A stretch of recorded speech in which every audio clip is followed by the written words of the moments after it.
Good morning, everybody. Just for the purpose of keeping us on schedule, we'll start on time, and folks that walk in will walk in, and welcome to those who are joining us online. Before I introduce Dr. Aristotle Voineskos to make some welcoming comments, I wanted to provide a land acknowledgement. CAMH is situated on lands that have been occupied by First Nations for millennia, lands rich in civilizations with knowledge of medicine, architecture, technology, and extensive trade routes through the Americas. In 1860, the site of CAMH appeared in the Colonial Records Office of the British Crown as the council grounds of the Mississaugas of the New Credit, as they were known at the time. Today, Toronto is covered by the Toronto Purchase, Treaty Number 13 of 1805 with the Mississaugas of the Credit. Toronto is now home to a vast diversity of First Nations, Inuit, and Métis who enrich this city. CAMH is committed to reconciliation. We will honor the land through programs and places that reflect and respect its heritage. We will embrace the healing traditions of the ancestors and weave them into our caring practices. We will create new relationships and partnerships with First Nations, Inuit, and Métis, and share the land and protect it for future generations. So with that, thank you for joining us today. Welcome to our third annual World Bipolar Day Research Symposium, and I introduce Dr. Aristotle Voineskos, Vice President of Research at CAMH.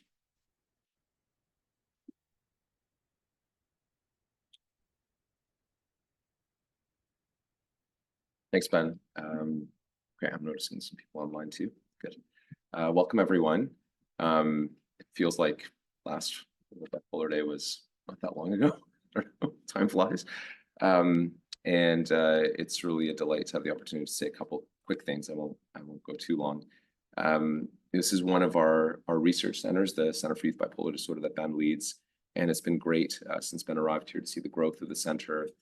And also to see the integration of the center with our other child and youth research centers. We have 4 in total, and in particular, to bring some of the knowledge that you all have been working on in terms of the connection between the brain and the heart and vascular etiology of mental illness and those relationships in a cross-cutting way. We have a number of other studies that are looking at children and youth and their outcomes over time and potential interventions. This is a really critical population, and I'm really looking forward to seeing the continued growth of the Youth Bipolar Center and also its continued integration, not only across our child and youth spectrum, but even across the lifespan. We have a new strategic plan at CAMH, and one of our 3 pillars is sort of colloquially named to get upstream, and I think it really signifies and recognizes the relatively early onset of most mental illness in the human lifespan. That is not something that I think our field has recognized until that recently. Really a system and treatments and programs and hospitals that were historically built for adults, typically in midlife with more end-stage mental illness.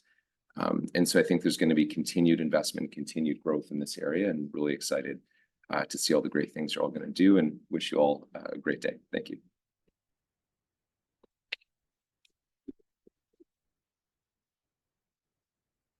Thanks so much, Aristotle, for making the time to come and launch our day in the way that you just did. So we're very lucky because we have 3 amazing keynotes to present to you today. And I'll start off by introducing my colleague and longtime friend, Dr. Eric Youngstrom. Dr. Youngstrom is a clinical psychologist. He is recently taken on the position of Director of the Institute of Mental and Behavioral Health Research at Nationwide Children's Hospital. And he's also the DeMarco Family Endowed Professor of Psychiatry at The Ohio State University. Dr. Youngstrom has given hundreds of talks on bipolar disorder, particularly focused on clinical assessment, nationally and internationally, and has published extensively on these topics. He is a licensed clinical psychologist, as I mentioned, a teacher, past president of a number of divisions within the American Psychological Association. And his bio notes that he is married to his longtime collaborator, also a clinical psychologist, and their offspring are 2 daughters with scientific aspirations, of whom he's very proud. So thank you for putting that in here. Puts some nice personal touch. He's the co-founder and executive director of Helping Give Away Psychological Science, HGAPS, and you're going to hear about that further in his presentation. So without further ado, Dr. Youngstrom.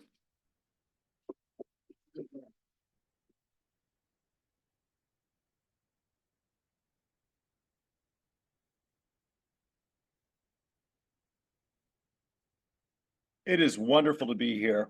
Thank you so much for the invitation. Thank you for all the work that you've done to put this event together. Thank you for all that you are doing for bipolar disorder. The title of my talk is Pain, Progress, and Promise in the Assessment of Mood Disorders. These are my disclosures. And thinking about coming here and talking with you, I decided to shuffle the order of the talk.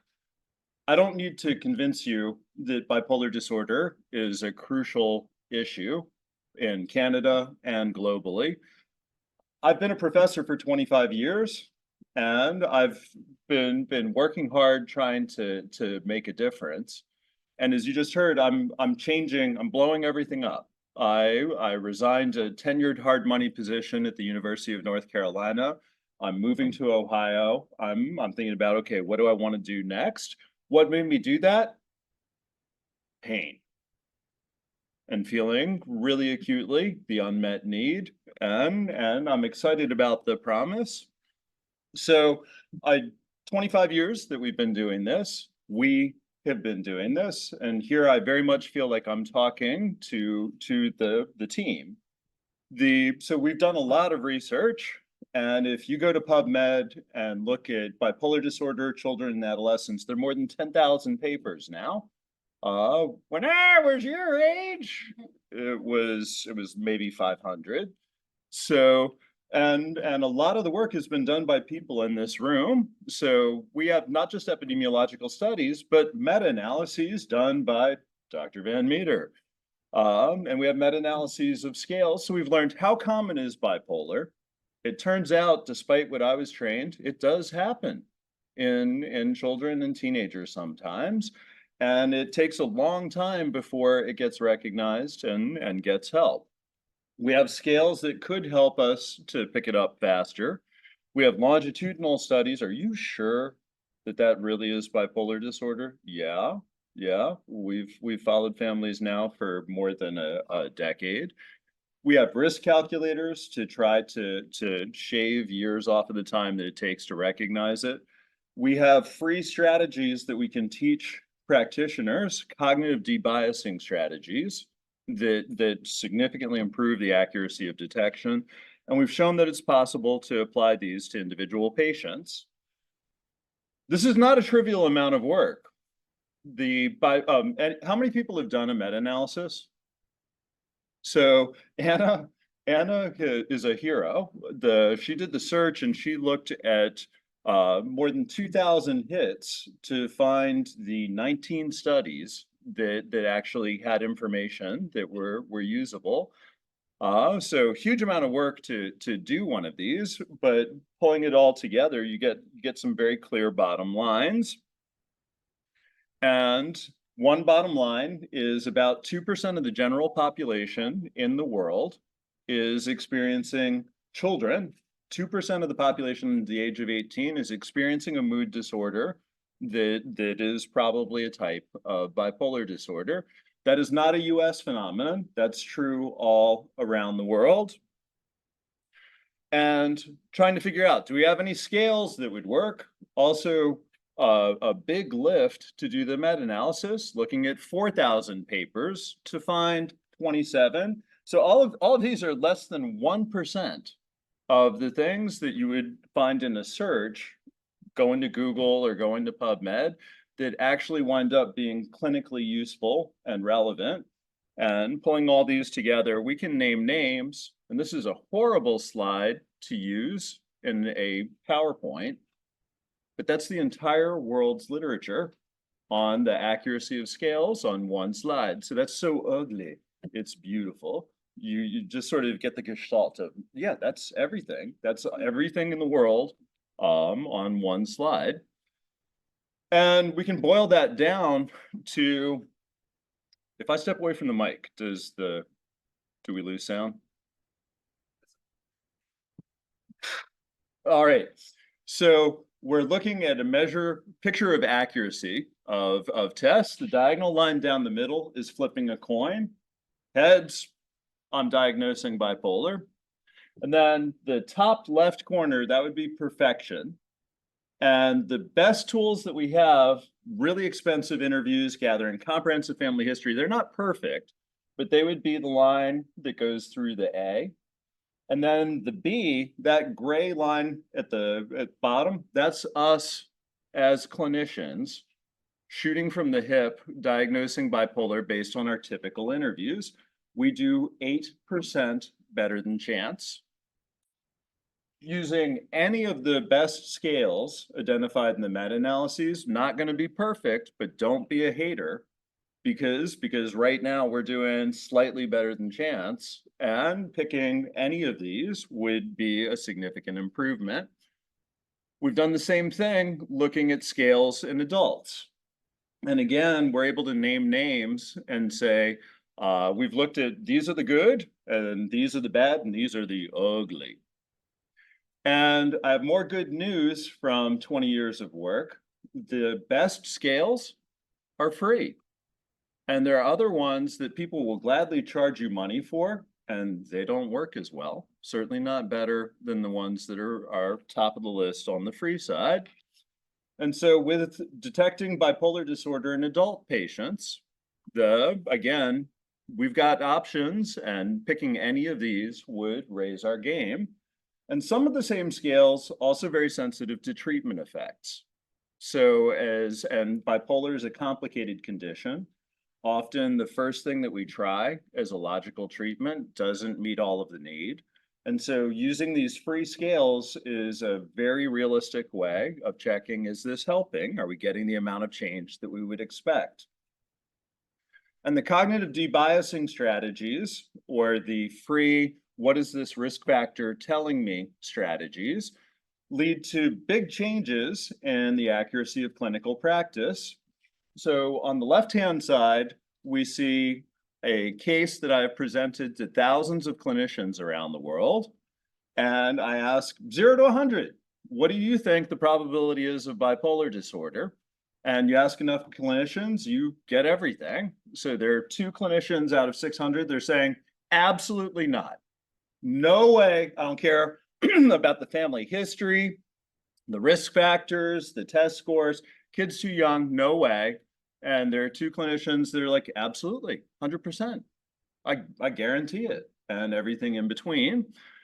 If we use the debiasing strategies, if we use some of the other free approaches, same clinicians, we see in green, we're tightening up. And what that's doing is actually protecting us from overdiagnosis, overestimating the risk of bipolar. The red line would be if we used a calculator to combine the information, we would be much more accurate and much less range of opinion. So we go from some clinicians saying, definitely we must treat this, and other clinicians, second opinion, saying, no, absolutely not, to everyone saying, we're medium risk, we need to gather some more information, proceed with caution. That technique is called naive Bayes, if you go to the statistics literature or the machine learning literature. And we've done studies comparing these free approaches to machine learning. And what we find is that machine learning wins in the sample and the clinic that you build it in, and it loses everywhere else. So the free approaches generalize better. Which brings me to the main part of my talk, the pain. Rethinking my career, I can tell you the exact day, time, and place that started. September 28th, 2011, 5:30 p.m. I was struck as a pedestrian by a car, and I was knocked up in the air, and I came down head first on the road. I should have died. So this is a picture of me after the accident. Second thing that hit the road was my head. So that's the top of my head. So it was right here, and I lost skin. So if that had been the first thing, I'm gone. And that was an instant midlife crisis. What saved me is I threw this arm out. And so I have a titanium plate and 14 screws. I blew this arm away. Second thing was my head. So this is, I'm like, when do I get these out? And they're like, you don't. That's your forever arm. And going through the surgeries, going through the physical therapy, I was thinking, wow, I'm so lucky to be alive. When I die, what I do not want on my headstone is my H-index. I don't want, here lies Eric, author of this many peer-reviewed papers. I want to know that the world is a better place because of what I tried to do. And I've lost family members to suicide. I've lost people that I care about a lot to mental illness. And as I was reflecting on that, I'm like, what we have right now, despite all the research, it's not reaching the people who would benefit. And even if it all did, we don't have a cure for everyone, certainly. So what are some of the pain points that 25 years into my career still really, really hurt? Well, we still have long delays in detection. We still have low accuracy in the diagnoses. We have more people living with bipolar disorder than we have people who are getting any treatment for it for a whole variety of reasons, including stigma, but also misdiagnosis. And it's not like, oh, well, they'll bump along and live their lives. There are huge economic costs, huge increases in rates of incarceration and premature mortality. So, so the bottom line is thinking big picture about our fight against bipolar disorder. I can't really tell if we're winning or losing. It's kind of like Lord of the Rings in the second movie, and the armies are clashing, and you're like, man, this is epic, but who's going to win? I can't tell yet. So why 25 years in, why are we having the same pain points? We have a mismatch of our healthcare models and the unmet need, and bipolar disorder is a shapeshifter. It's not a learn this one picture and match your patient against this picture and you'll know what's going on. And there's a lot of stigma. Ben and I get very grumpy talking with people who are like, oh, you work with kids. Bipolar ain't a thing. I'm like, have you looked? We got 10,000 papers. We've got research on this. Like, are you really? We still need to have that conversation. And we have a leaky pipeline, which is we have good assessments, good treatments, but they're not reaching the people that would help. The three that I'm going to focus on are the mismatch, the complexity, and the pipeline. So I apologize that I couldn't find the Canadian analog of the numbers very quickly. So I'm being US centric. Sorry. So 330 million people in the US and 106,000 psychologists. So that's 7,500 people per psychologist without being like, well, do you work with kids? So that's grossly inadequate. It's even worse thinking about psychiatrists. So psychiatrists are 10,000 potential patients for every psychiatrist. Or 30,000. So our well, go see a psychiatrist, go see a psychologist, as our first plan of action is not going to meet the need. At Nationwide, I'm working with the Institute for Genomic Medicine. And I'm really excited about working with them to try to figure out how would we do a better job with detection and figuring out treatments for bipolar disorder. Rick Wilson and that team, they're super proud of finding not just detection, but also treatments for a variety of different rare conditions. So as I was getting recruited, as I was working on moving, I'm getting all these news announcements about yet another breakthrough at IGM. And I have a meeting with their leadership next week to talk about, okay, let's figure out how to do this with mood disorder. Velocardiofacial syndrome is an example that 10 years ago, we were really excited, oh, this might be part of what's going on with bipolar disorder. I say part because it's a rare deletion And what we know from Anna's work with the meta-analysis is this is not a rare condition. So this cannot be the complete explanation. So part of what I would say to IGM is like, yeah, we have examples like this, but that's not the big win. And looking at historical data is challenging because we keep changing our minds about what would we call this condition, what would we call this particular patient. And dear IGM, it's even worse than that, because if it really is a mood disorder, it's going to change what it looks like within the patient. So here we're looking at a patient with bipolar 1, and during some weeks they're manic, during some weeks they might be stable and euthymic, and during some weeks they might be depressed. So what does the phenotype look like? Well, it could look like conduct disorder or ADHD, or it could look like depression and anxiety, or it could look like you're fine. So let's go look for that. And it could look like depression and mania at the same time. It could be a mixed presentation. And we're looking at a slide that's more than 100 years old from Kreplin's Manic Depressive Insanity and Paranoia. So for as long as people have been carefully describing bipolar disorder, there are data saying the younger you see it, the more likely you are to see this mixed presentation.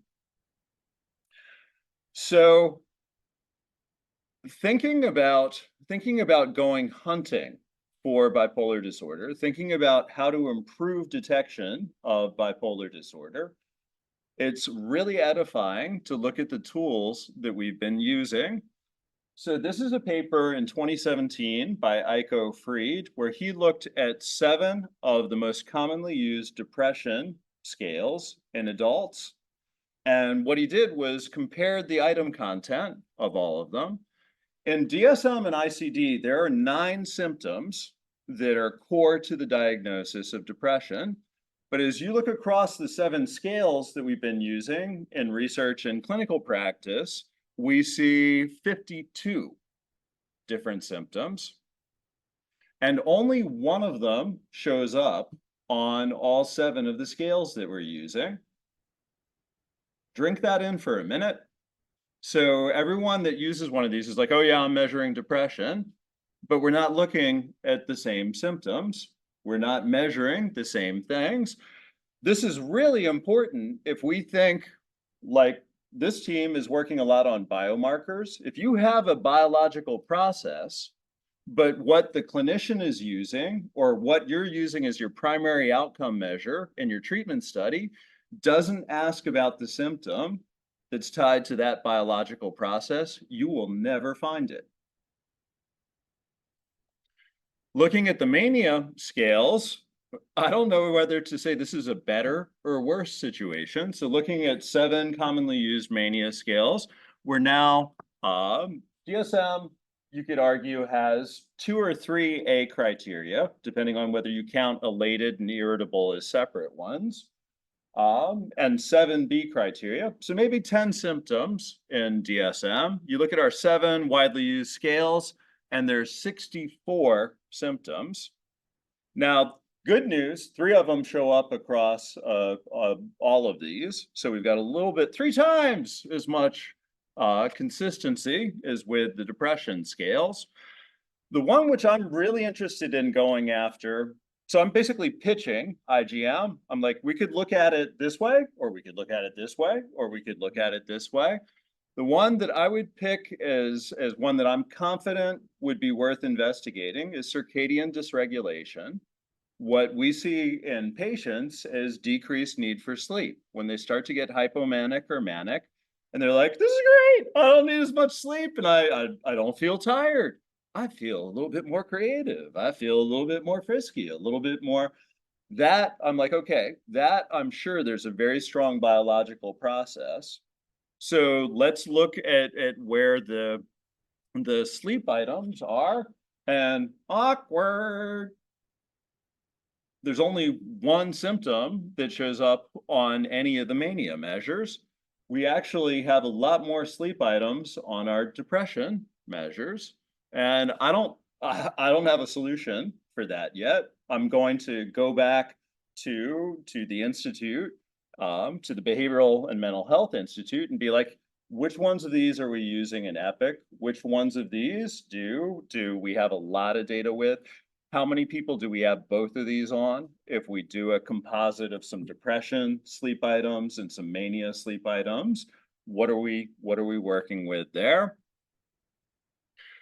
And another pain point is that I really, if we're talking about saving lives, if we're talking about improving lives, that needs to happen outside of the hospital. That needs to happen outside of the clinic. And so that means that our research, I should not feel good about what I'm doing, if that's really my goal, until I show that clinicians can make a difference with this for people outside of my institute. So not running this under pristine conditions on an Olympic track but under clinically realistic conditions where you're dealing with all the complexity and all the messiness of that. So I want to conclude with the promise. So I had a very comfortable position at a beautiful part of the world, and I'm like, I'm thinking about moving, and my closest friends are like, are you off your rocker? The like, what are you even thinking doing this? And I'm like, yeah, no, this is really nice people and really great resources, and they are on a mission to help families, and that's my mission too. And this really matters. If I retired now, I would not feel like I had made the difference that I want to make for my family members, for the patients that I've worked with.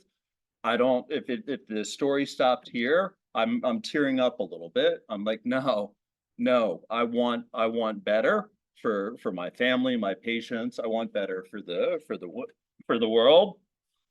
So thinking about our systems of care and how the pipeline has been leaking, we know from these meta-analyses, hey, we've got these scales that work much better than what you're probably already using, and they're free, but they're still not helping people. Why aren't they helping people? Because the clinician doesn't even know about them. An unintended consequence of free is that there is no advertising budget. So there's no marketing department. So free means usually unknown. And then the clinician has to accept it and say, yeah, this might actually help some of my patients. And they have to decide that it is. I have a timer so I don't go over, which is why. They have to decide that it would apply to that particular patient, and they have to be able to do it. They need a copy of the scale. They need the manual or the worksheets for the therapy. They need to have the drug available in their formulary, and then they have to remember to act on it. The patient has to agree to it, and it's like a relay race. So now we're reaching out. I've got something that would really help you, and the patient has to be like, well, thank you. I'll give that a try, and they have to understand the instructions, and they have to be able to follow through on it. So at Carolina, I thought a lot about how do we solve this advertising problem? How do we share better, but not create a whole lot of additional costs for people? So that was what led to founding, helping give away Psych Science, HGAPs. So we have spent a lot of time trying to figure out, how do you use tools that are free to share the science? How do you put the science where the rest of the world is already looking? So be honest with me. How many of you have already been to my site at Nationwide? It's kind of a trick question because they only put it up last week. But how many of you have ever been to, there's another website. How many of you have ever been to Wikipedia? Right. So that's, and it's even, so biggest encyclopedia in the world, one of the most visited websites in the world. It's even worse than that, because guess what they're using to train ChatGPT? Guess what they're using to train all the large language models and AI? Wikipedia, the tech company's like, this is amazing. We've got the world's largest encyclopedia and we don't have to pay anyone. And so they're using that. And then there are more wikis on top of that that human beings don't usually pay attention to. And that's the biggest source of information about mental health for the world. You pick up your phone and you say, hey, Siri, hey, Android. That's what's getting presented to the public. So Anna Van Meter did me a favor and became the president of the board for HGAPS for many years. And we've had many adventures trying to figure out how do we share more? How do we get more engagement from the research community and from the public? And we put a lot of information up there. So my jam, as Ben said, is assessment. And so imagine having all of the free measures that are top tier in the world, having information available also for free. Imagine having a manual in the cloud that talks about how to use all these. What's the evidence for all of these? So we're building that on something called Wikiversity, and there's a little button down at the bottom that says create a book. And I'm the only nerd I know that may have actually clicked that button, but you actually get a physical printed book. And in 2019, that book was just under 300 pages long. By 2021, with Anna as president, it had gotten bigger from 300 pages to 1,665 pages. You click that same button, it's like, it's getting kind of big. I suggest that you get a multi-volume set of this. And people, without advertising, are finding it and using it. So that manual in the cloud has been visited 400,000 times. And that's the tech manual. The other information on Wikipedia has been viewed 485 million times. So this is a game changer in terms of reaching people. But now new me in a new position, I'm like, yes.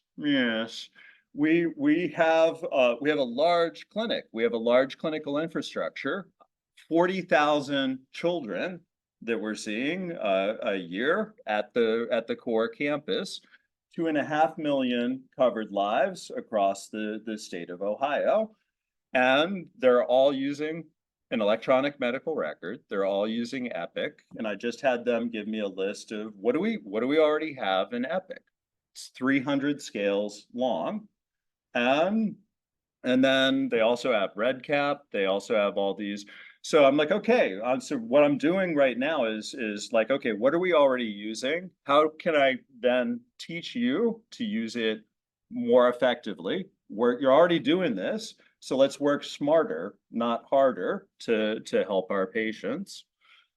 And they brought me there to do research. I'm supposed to be the director. I had a hilarious conversation this week, whereas I'm talking about them. We can do this for patients and this and my boss is like, "Do you have a plan about how to do any research on this? You're the director of the Research Institute." I'm like, "Don't you worry about that." So yes, we have a plan for how to do research on this.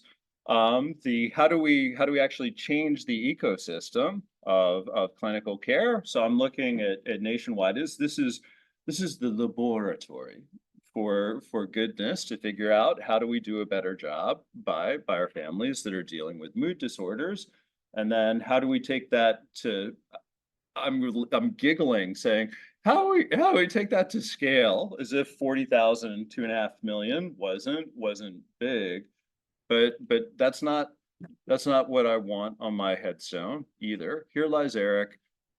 He did some cool stuff in a town that you've never visited in Ohio. So it's a wonderful team, lot of resources. My vision for the institute, this is its spirit plant. I'm like, yeah, a tree. So they've got a ton of roots that are feeding it and supporting it. And you've got a trunk, which is an institute director. And then you've got the big branches that are the PIs growing out from it. And then you've got the clinical scholars and the postdocs. And so it keeps branching out. But this is a very specific choice for the metaphor. It's a banyan tree.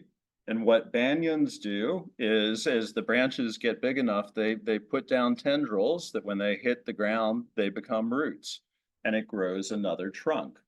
There is debate about whether the largest organism on planet Earth is a banyan tree or a fungus colony. And that was not a hard choice. What do I want as the spirit animal for the institute? I'm like, banyan tree.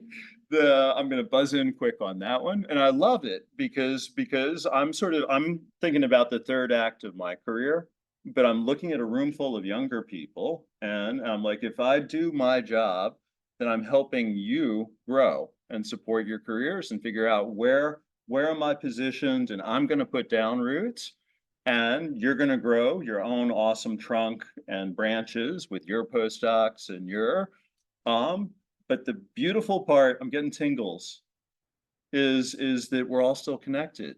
We're all still one team. We're all still one thing, really trying to make a difference. So thank you a ton for the opportunity to be here. And am I on time? Yep. Outstanding.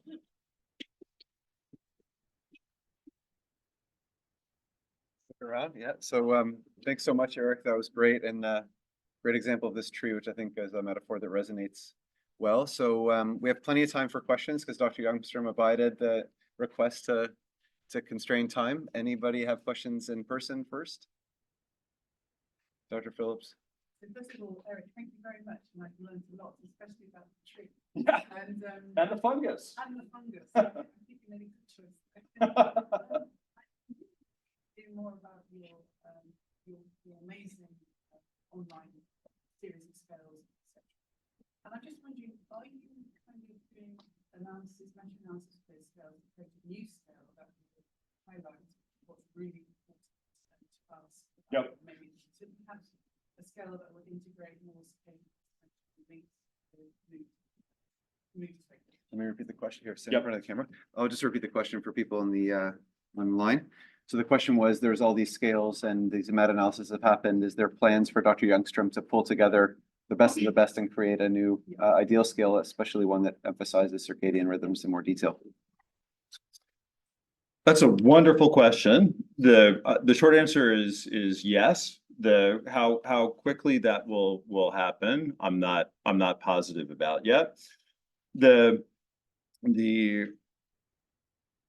Yeah, do you want a short answer, medium answer, or a long answer? Medium.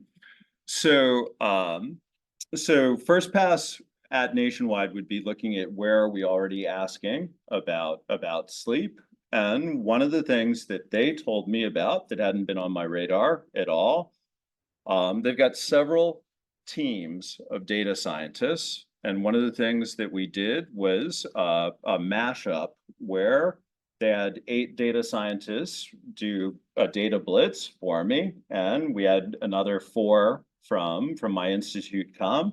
And the format was, hi, my name is Aaron, my superpower is this, and here is an example of what I've done with it. And what they have, which has been turned into a K award for someone, is an AI that looks at the pediatrician's notes in Epic. So imagine a large number of families coming just for the annual visit, and the nurse and the pediatrician type in, and what they trained the AI to do was to predict, does this child have an undiagnosed sleep problem? So the appointment was not scheduled to evaluate sleep, and it's not just like doing natural language looking for, does it mention sleep in it? It's whatever is helpful to predict it.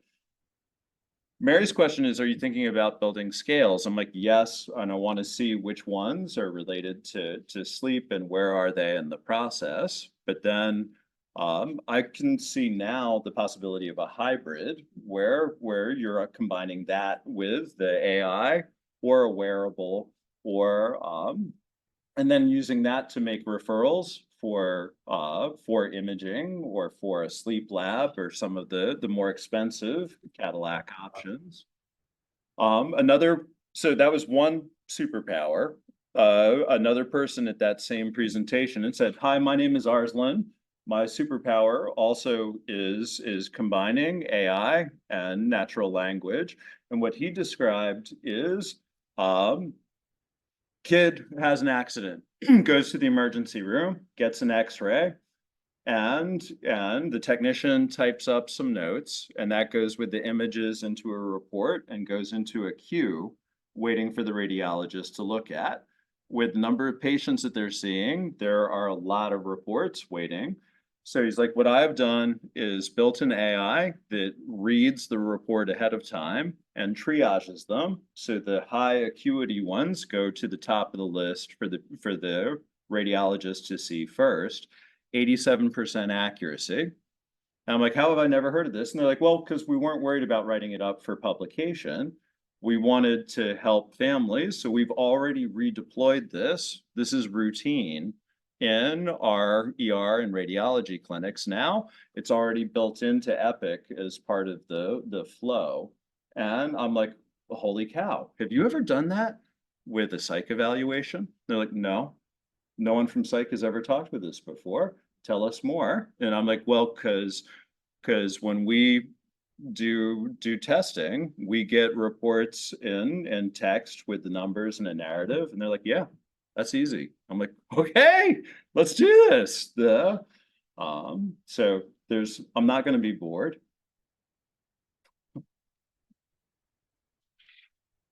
Other questions?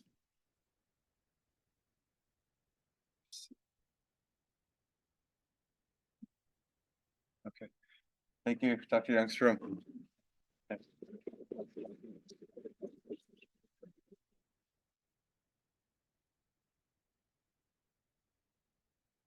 So I'm realizing that people online don't have the booklet that we give out, and I just wanted to give a bit more context for our theme of the year, and the theme is Truth and Dare. So we've asked each of our presenters to give us their truthful version of where the field is at in terms of progress and its limitations. And the dare part is what you just heard about from Dr. Youngstrom, which is how can the future be bigger and better and faster in the benefit of patients and more rapid progress, which I think you really drove home. So thanks for being emblematic of that theme, Eric. So we will turn to our next presenter, who's Professor Mary Freistad. So Mary Phillips. I was. Oh no, wrong. I'm wrong. Anna Van Meter. Okay, third kick at the can here.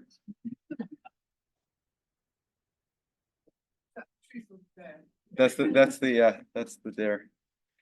So it's a pleasure to introduce Dr. Anna Van Meter, who actually did her PhD at UNC with Dr. Youngstrom. And so you can see that tree manifesting in real life before your very eyes. Dr. Van Meter is an assistant professor currently at the Department of Child and Adolescent Psychiatry at the NYU, New York University Grossman School of Medicine. She studies bipolar disorder in youth with an emphasis on innovative technology-based approaches to improve rapid identification of mood symptoms and facilitate access to evidence-based care. So as you can see, a theme here, and just moving towards a different component of how technology can benefit patients. Prior to her current career, Dr. Van Meter graduated from Dartmouth College as an undergraduate student, and as I mentioned, earned her PhD in clinical psychology at UNC Chapel Hill with Eric. Anna, over to you. Thank you for joining us.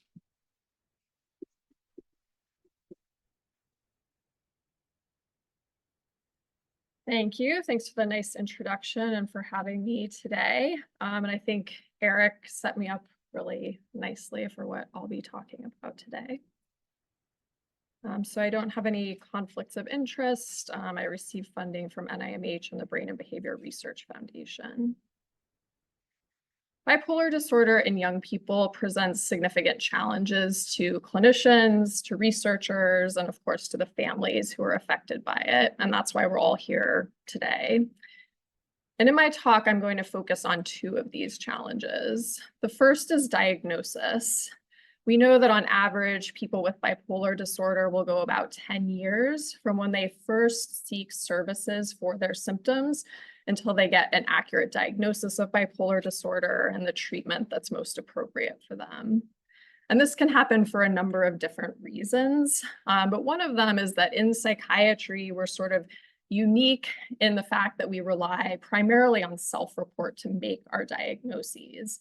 And this puts a really significant burden on clinicians. They have to establish whether or not a patient experiences episodes, and then they have to figure out, do the symptoms that this person experiences fit within those episodes or not? And they have to do all of this relying just on what the patient and maybe a caregiver tell them.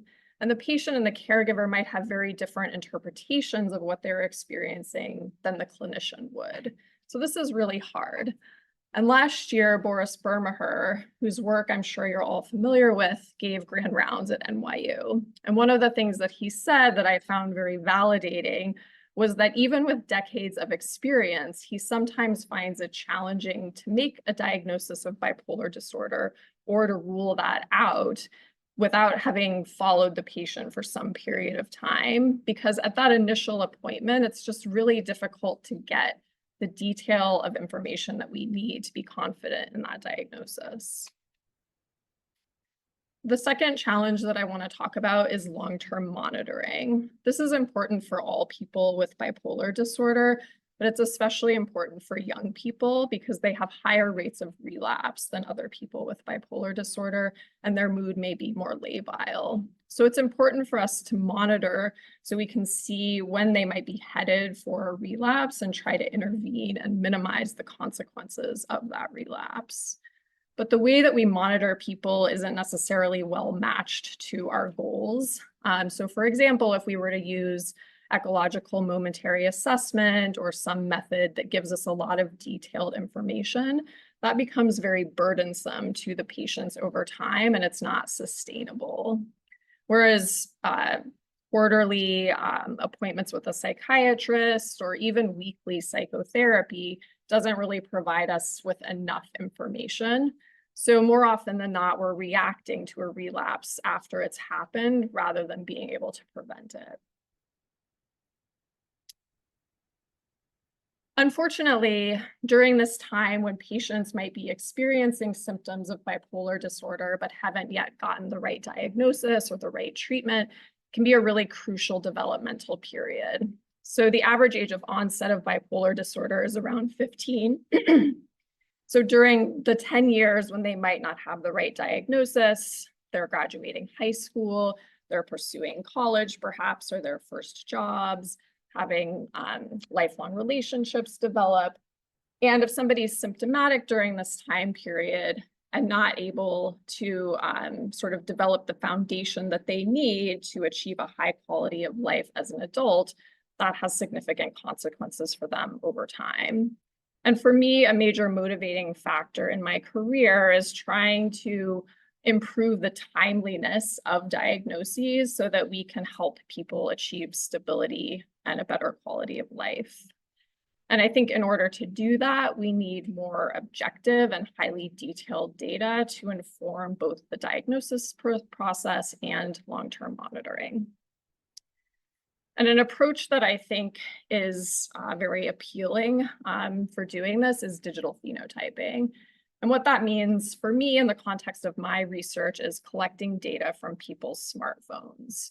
And we can actually learn a lot about somebody from their smartphone sensors.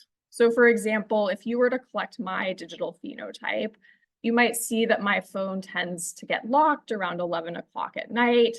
It's sitting flat and stable in the dark for several hours.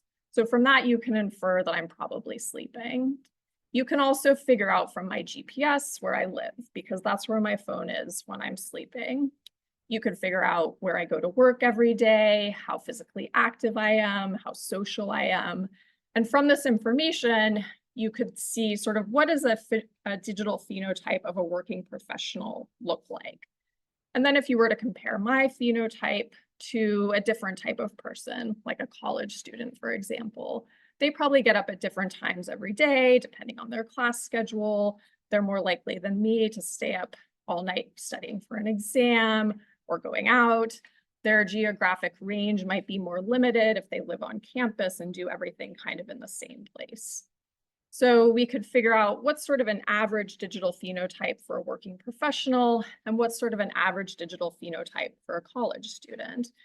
And that might not be a distinction that we typically need to make, but if we apply this within the context of psychiatry, if we were to collect phone sensor data from a new patient, maybe for a couple of weeks before their intake appointment, we could say, does this data look more like somebody with unipolar depression, with an anxiety disorder, or does it look like bipolar disorder?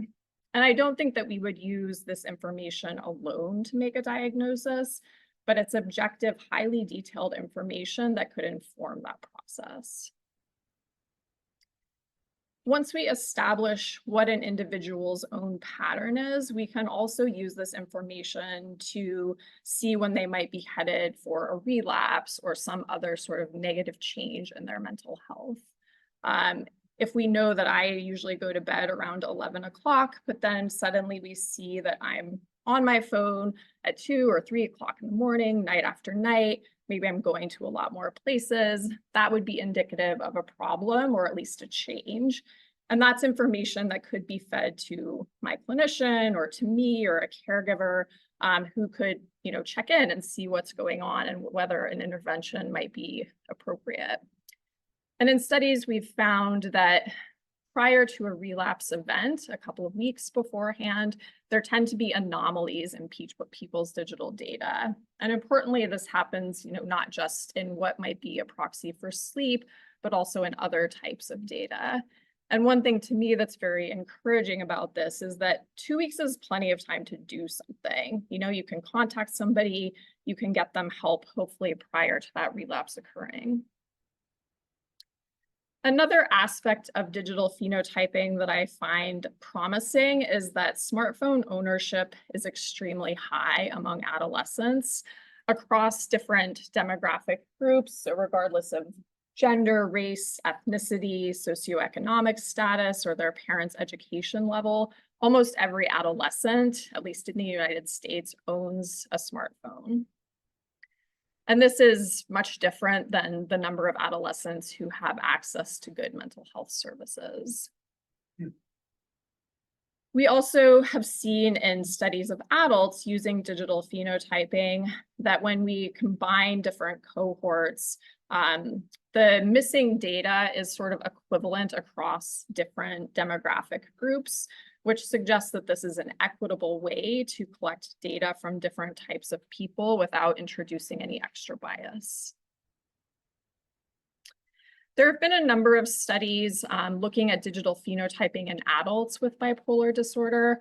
Most of these are pretty small, but they have promising signals, I'll say. So in this study, they were interested in distinguishing between adults with bipolar disorder who were currently depressed and adults with bipolar disorder who are euthymic. And they were able to classify people accurately based on their GPS data. In this study, they were looking at the number and the duration of phone calls that people were making and receiving, and that information was highly associated with both manic and depressive symptoms in adults with bipolar disorder. And in this study, they were looking at the accelerometer data from the phone, which tells you about the phone's forward movement and its orientation in space. And that information helped them to predict people's depression scores in the future. And finally, in this study, they were looking at people's typing behaviors. So how fast people are typing, what time of day they're typing, how much they're using autocorrect or the backspace button. And they found that those typing behaviors were also associated with manic and depressive symptoms. So even though almost all adolescents own a smartphone. The rates of ownership are much higher than adults. And we know from other studies that adolescents and caregivers are generally comfortable providing this type of information in a mental health context. There have been very few studies of digital phenotyping in adolescents. This is from a review article. It was health studies broadly using digital phenotyping, not specific to mental health. But there were only 7 studies that included adolescents at all, and only 3 of those included anybody under the age of 18. So there's a big gap that I think exists in the literature here. So I'm going to tell you about 2 studies that I'm currently conducting that hopefully are going to start to fill this gap. The first is the digital phenotype of bipolar disorder. And this study has 2 main aims. The first is to describe the phenotype of bipolar disorder in adolescents. So what do the digital data look like in adolescents who have bipolar disorder on average? And is that distinct from the digital data of typically developing adolescents on average? And we hope that this could let us know whether or not there is information here that could be helpful diagnostically.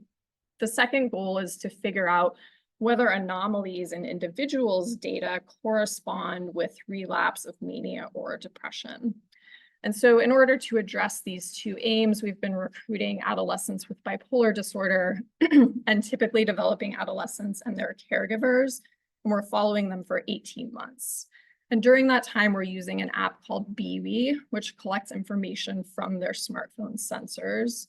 We're also meeting with both the adolescent and the caregiver every month to do sort of a traditional assessment of whether or not they've had any changes in their mental health during that time. And we're interested to see, do the digital data match what we're learning through the interview process? And if that's the case, my hope is that in the future, you could use this tool clinically to collect information and predict changes in someone's mental health status without these more expensive and burdensome interviews that occur. And if we're able to do that, hopefully we could intervene before somebody would have a relapse event. So this data, or this study rather, is ongoing, but we've had about 50 participants who have completed their 18-month participation. So I'll tell you about what we've learned from them so far. You can see that we have a pretty diverse sample, but there are no differences between the typically developing and bipolar groups. One thing I want to point out is that we do sort of a light version of EMA with these participants. So 3 times a week, we ask them to complete a few questions. It takes people on average 45 seconds to do this. It's like super short. But despite that, the completeness of these surveys is falling precipitously over time. And so I think this just sort of reinforces the point I made earlier, that a lot of the methods we use to collect information aren't practical for long-term monitoring. In contrast, when we look at the passive data, we can see that it's complete over time. It actually gets better over time, and that there are no consistent differences between our 2 groups. So this suggests that across adolescents, digital phenotyping is a practical way of collecting data for long-term monitoring. And in these preliminary data, we see signals that are promising for both between and within person differences in using this clinically. This illustration shows the phone lock-unlock status for our participants. And what you can see on the left side is that the adolescents with bipolar disorder are locking and unlocking their phones like almost constantly. There's a lot of activity happening. And that's true even during the hours from 12 a.m. to 6 a.m. when we would expect most people to be sleeping. And when we compare that to the illustration on the right, which is the typically developing adolescents, we see that they're less active on their phones in general, and that during those hours from 12 a.m. to 6 a.m., there's this distinct inactivity. So they're much more likely to be sleeping. So I think this is sort of face valid, like those of us who work with adolescents with bipolar disorder know that sleep disturbance is very common. And we also see that there are clear group differences here. Other data that show associations with mood, we see that people who travel to more places in both groups are less likely to be depressed in the future. And similarly, people who have more variability in activity, they're doing more different things, are also less likely to become depressed over time. In contrast, people who spend less time at home are more likely to become manic. Time spent at home is also associated with relapse. So the graphs I just showed are looking at mood as a continuous variable. And here we're looking at relapse specifically. So when did somebody cross a threshold that we said is a new mood episode? And we see that spending time at home can double somebody's likelihood of then having a depressive relapse, or reduce significantly the likelihood that somebody would have a manic relapse. And I just want to show sort of a case example of this from one participant who had both a depressive relapse and a manic relapse. And you can see that they were spending more and more time at home as they're sort of heading into this depressive episode. And then the amount of time that they were spending at home fell significantly to where they were not really at home at all during this manic relapse. We also see other signals related to depressive relapse in our data. So people who are locking and unlocking their phone more are actually at lower risk of relapse. And my sort of interpretation of this is that people who are depressed are on their phones a lot. There are other data showing this, just scrolling and scrolling and scrolling. Whereas somebody who's like talking with friends at school, doing different things, is on their phone off and on a lot. We also see that traveling to a greater number of places reduces the likelihood that somebody would become depressed.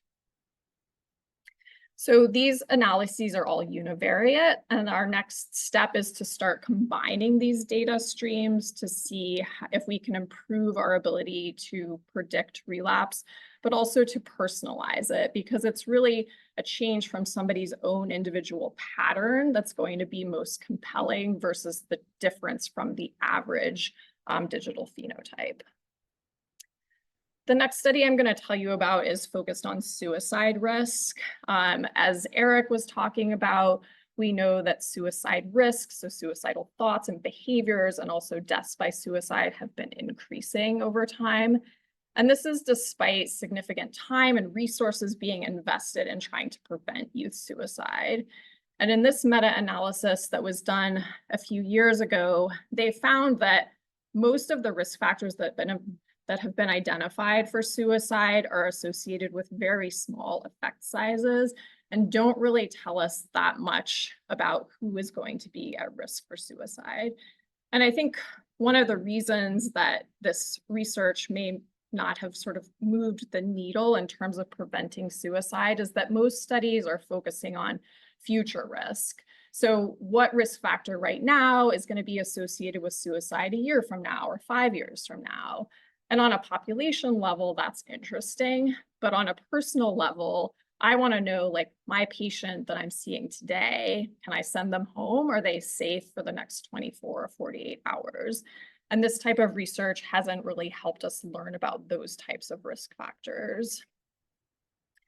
One risk factor that does seem to get stronger when it's measured in close proximity to a suicide behavior are different cognitive characteristics, including impulsivity and cognitive control. So in this study, we're trying to sort of take advantage of this association to see, can we measure changes in cognition and affect using the smartphone keyboard? And will these changes be associated with increases in the intensity or the frequency of suicidal thoughts and behaviors in our participants? So for this study, we're using an app called ByAffect, and it replaces the smartphone keyboard so we can collect information about the typing behaviors. It also delivers little neuropsych tests, so the trail making test and a go, no go on a weekly basis. We're interviewing these participants and their caregivers once a month, again, to get more detailed information. And then with our participants, every day we send them a text message where we ask them detailed information about any suicidal thought or behavior they might have engaged in. And this is going to be what we sort of match our digital phenotyping data against to see, does it correspond with what they're telling us? The study is also ongoing, but we have data from about 25 participants now. And what we see is that people who are engaging in impulsive behaviors through their typing behavior are more likely to be endorsing severe suicidal ideation, so ideation with an intent and or a plan, but this is not associated with depression, and that reaction time is associated with depressed mood, but not the severity of the suicidal ideation. And I think that this is really exciting because many people may be depressed, and depression is a risk factor for suicide, but you can be chronically passively suicidal and unlikely to act on that. But what we're really trying to figure out here is there a way to predict proximally who's at risk for suicide? And I think the reason that we want to do that, and one of the things I like about collecting data through phones, is that we can also deliver interventions through phones.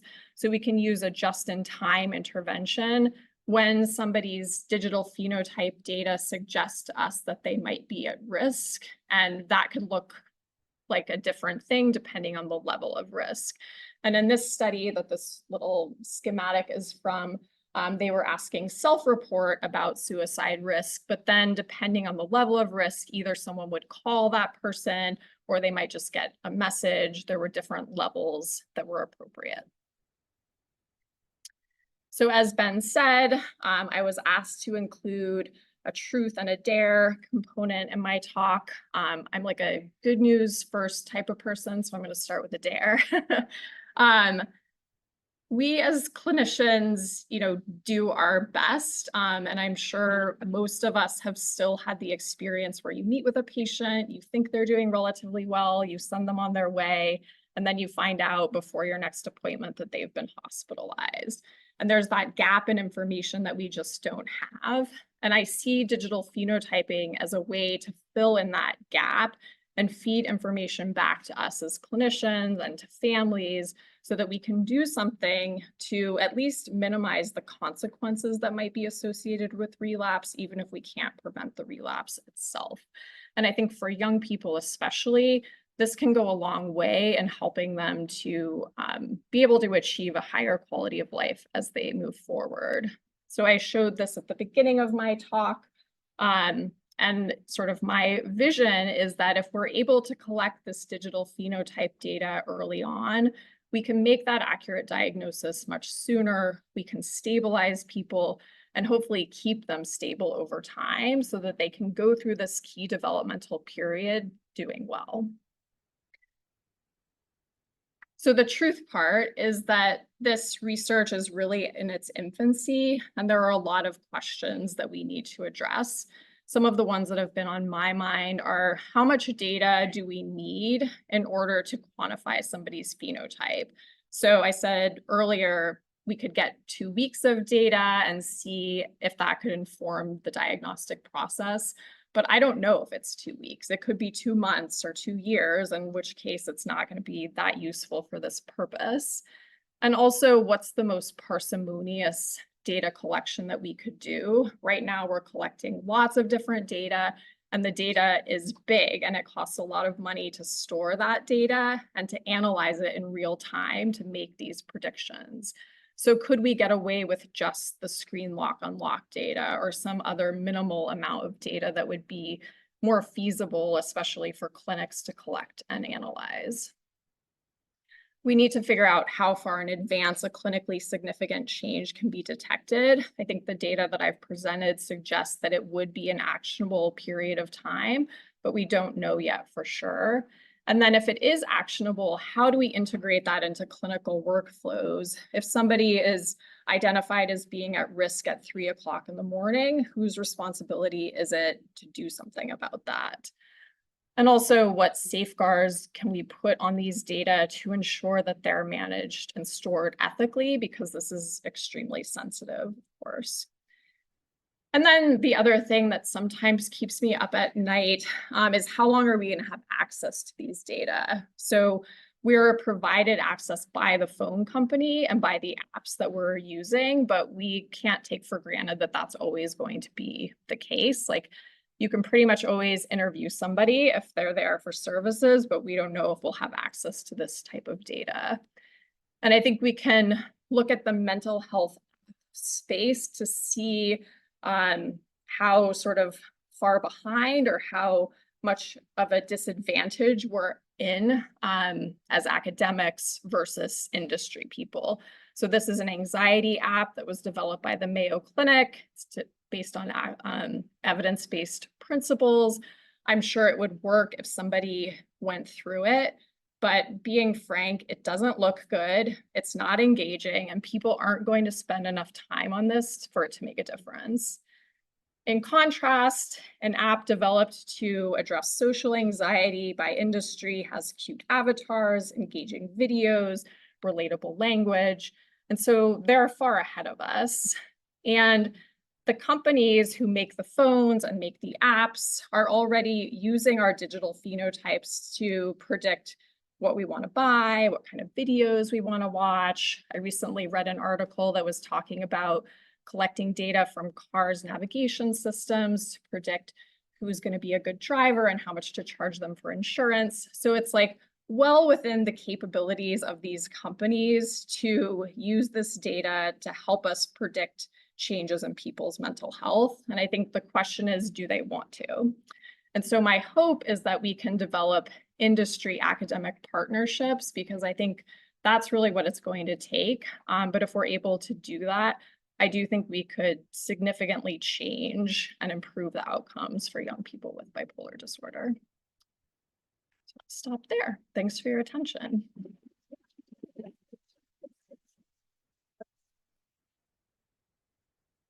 Around here, I'll screen questions. Thank you so much, Anna. That was really compelling, and I think you really brought to life the idea that this is within reach in our lifetime and could make a difference. And especially the idea of industry partnerships and how that could make a difference in terms of scope and scale and aesthetics. Yeah. So do folks in the audience have questions for, yeah, Dr. Mio?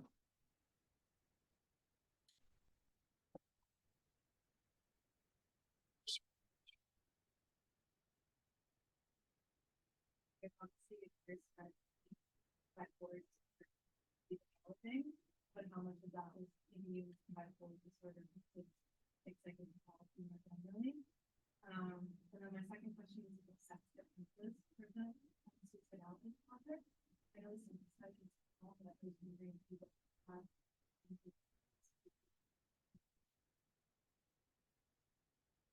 Okay, so the first question was whether we've been collecting digital phenotype data transdiagnostically to see sort of, is there a spectrum, particularly for the circadian or sleep-related data that I showed, that might do people with depression sort of look somewhere in between the bipolar? And give her another grant. yeah, thank you, Eric. That is sort of the plan. So like this is for my K award. So the budget is really tiny. So right now we're just doing adolescents with bipolar disorder and typically developing, but the hope is to, yes, broaden that in the future. And then the second question was related to sex differences and the suicide prediction study. And that isn't something that we've looked at yet. I think once we have our full sample, we'll do that. And I think what's even more interesting to me is looking at gender differences, because we have quite a few participants who identify as non-binary or who are transgendered, and we know that they're at higher risk for suicide. And so I think looking at their data in particular will be really interesting.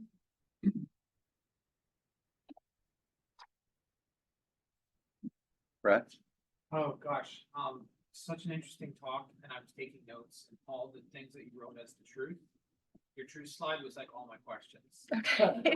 So I have no answers, sorry.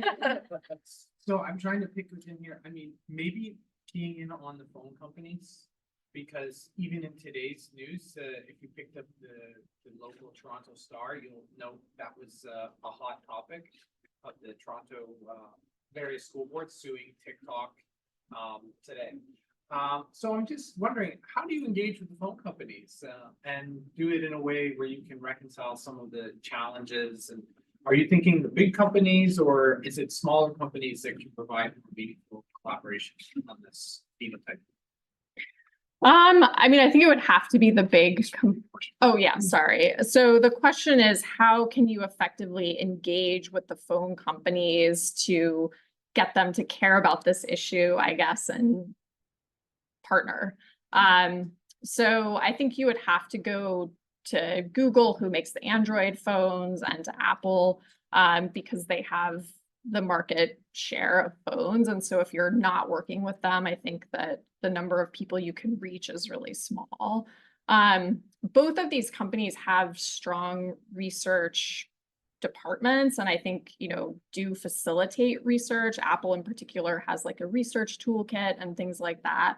I think it will come down to business and helping them to see how this supports their business model. And I think thinking about social media companies, which I've also done some work like analyzing people's social media data, they have such a bad reputation for the consequences that they're having on young people's mental health that my hope is that just reputationally, it might be beneficial for them to partner in a way that we could do something positive with that information. Right. So first of all, thank you. Let me talk. I guess my question pivots more towards the intervention. And I think you mentioned, and obviously the whole part of your research is laying the pathway to intervene more effectively, more quickly. But my question really is, can you use this technology to actually develop new interventions, to actually get people to engage in somehow in new ways, personalized ways of helping themselves without having to then wait in the queue to see a clinician once they've been identified with this?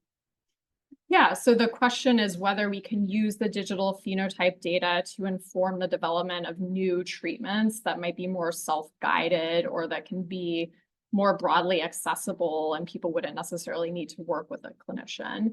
And I think definitely one of the things that's been interesting in the digital phenotype of bipolar study is that a lot of our participants and the caregivers say that they like participating and it's made them pay more attention because they know they have to report every month what's going on. And we know that assessment can be an intervention and that feeding information back to people can help them recognize patterns. And, you know, those of us who use like an Apple Watch or a Fitbit or whatever, you're like tracking what you're doing and how you feel or how you're sleeping. And so I think definitely there's an opportunity there to do that. Yep.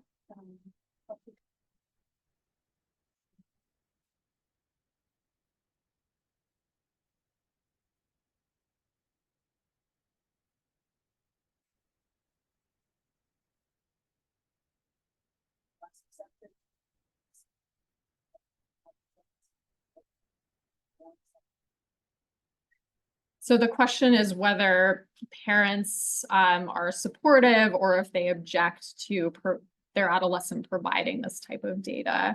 I've been sort of surprised actually that most of the people who express a lot of reluctance to provide the data are adolescents who are in a mood state that they're experiencing paranoia. So most people who aren't, you know, severely symptomatic are pretty open to it, actually. And I think a lot of the parents say, like, yes, like my child's phone behavior definitely changes with their mood, and it's like something that they've observed. And so they seem like interested to see what comes of it or to contribute in that way. Yes.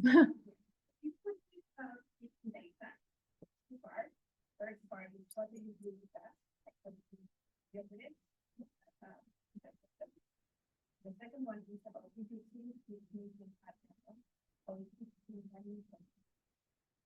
Okay, so the first part of the question is how do we handle missing data in the statistics? And unless somebody has long periods of time, like a week or longer, where there are no data at all, the methods are actually pretty robust to missingness, because the way that it works is that many of the data streams, in particular the GPS and the accelerometer, are just sampling the data. It's not continuous because it would drain the battery too much. So you have to build in ways of imputing the data so that you can get the full picture. So that part works pretty well. In terms of whether or not, so the second question was whether missingness is clinically significant, and I think definitely it is. So just anecdotally, we sort of observe people's data in a dashboard, and if we see that somebody's data haven't been coming in for some period of time, we reach out to them like, hey, did you lose your phone? Or like, what happened? And oftentimes that does seem to correspond with some sort of change in their mental health status. Like people will stop responding to us if they're in a depressive episode. And so I do think their behavior, their sort of willingness to participate is affected by their mood, and that then affects the data that they're providing to us. Yes.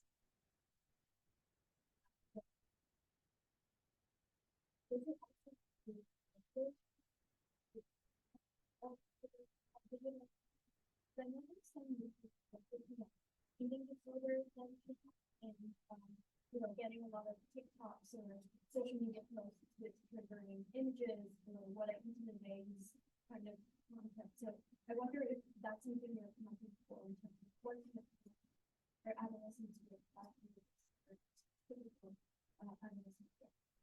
Right. So the question was whether we're looking at the content of what people are looking on their phones and how that might be associated with their mental health.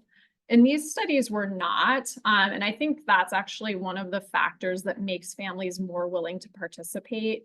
Because if I say, like, I'm going to look at your accelerometer data, it's sort of like, okay, like, I don't really even know what that is exactly. It doesn't feel sensitive in the same way as if I say, I'm going to look at your TikTok feed. I mentioned that I've done some other studies that do look at social media, and you can collect people's archives from Google, from Instagram, from TikTok, and people are generally much more reluctant to provide those data.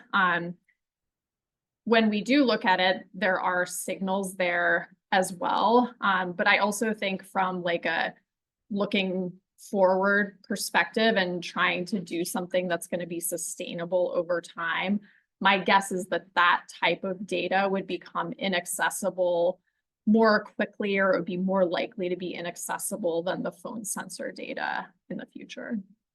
And also just from like a generalizability or dissemination perspective, because fewer people are willing to do it, I feel like you'd have so many gaps, like in your clinic with the patients, it wouldn't be as practical. And then there's a question on the chat. Says, do you think there's any space in drawing on people with lived experience in developing new scales? That does seem like for Eric. Yes. Okay. I have a question for you.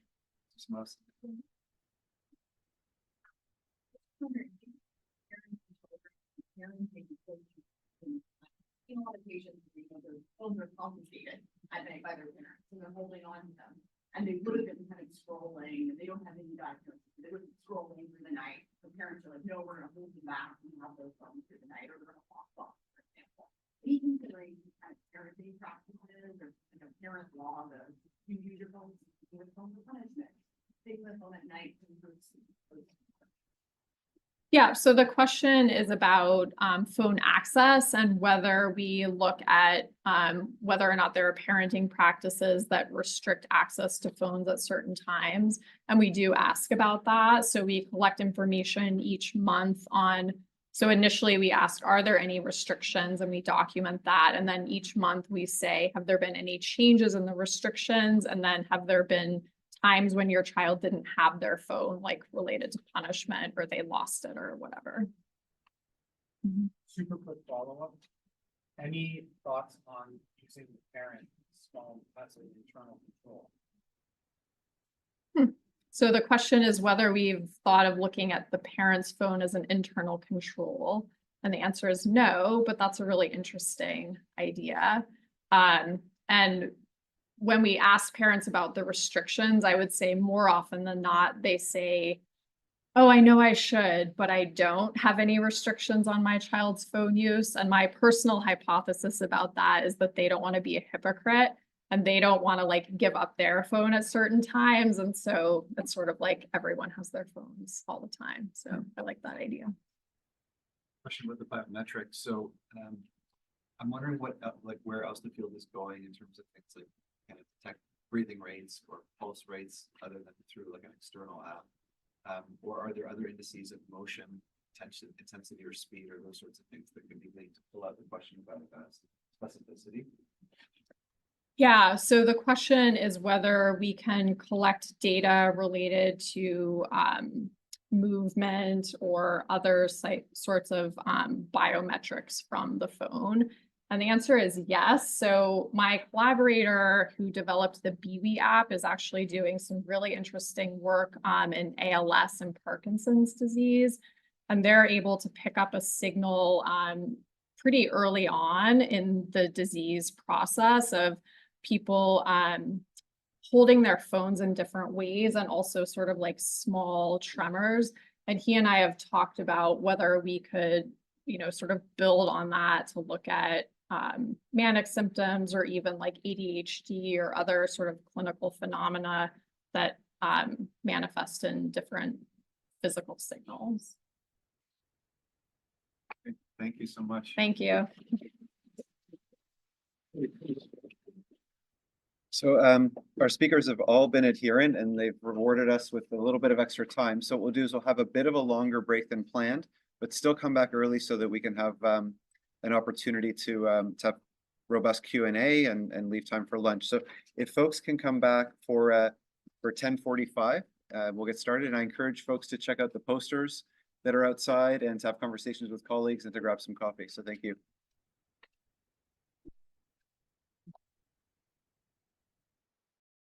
Our next speaker is very brain focused. So Dr. Mary Phillips is a leader in affective neuroscience for over 25 years. Her work has been seminal in terms of identifying abnormalities, particularly in reward circuitry that are specific to bipolar disorder. As you've heard so far today, specificity being so crucial and thus far challenging. The intention of this neuroimaging work is to aid more accurate and rapid diagnosis, including helping to identify youth who are at risk for future bipolar disorder who have not yet manifested bipolar disorder, including those that have a family history. In addition to observational neuroimaging studies, Dr. Phillips is really interested in using neuroimaging as a treatment target for a number of types of interventions, including neuromodulation techniques that can help optimize the outcomes of those techniques. Her team is broad spectrum in terms of the scientific approaches and includes basic neuroscientists who provide in-depth understanding of neurobiology and metabolic processes that underline reward processing. Really remarkably, Dr. Phillips has been one of the gold standard mentors in our field. She has mentored over 100 junior colleagues thus far, including 15 NIHK awards. So we don't have an NIHK award equivalent, but this would be like a junior faculty support from the federal government, highly competitive. And this is the last step before launching an independent career. So this is essentially, she's the keeper of the pipeline, if you will, at that kind of rate of mentorship. And the innovation and scope of her research has been acknowledged by all of the different societies and agencies and organizations, including the Brain and Behavior Research Foundation Colvin Prize for Outstanding Achievement in Mood Disorders. She serves in leadership roles across organizations, including being president of the Society for Biological Psychiatry. She won a federal 2019 NIMH Merit Award, and at the University of Pittsburgh, a distinguished professorship. So Mary, without further ado, thank you for joining us. We look forward to hearing your comments.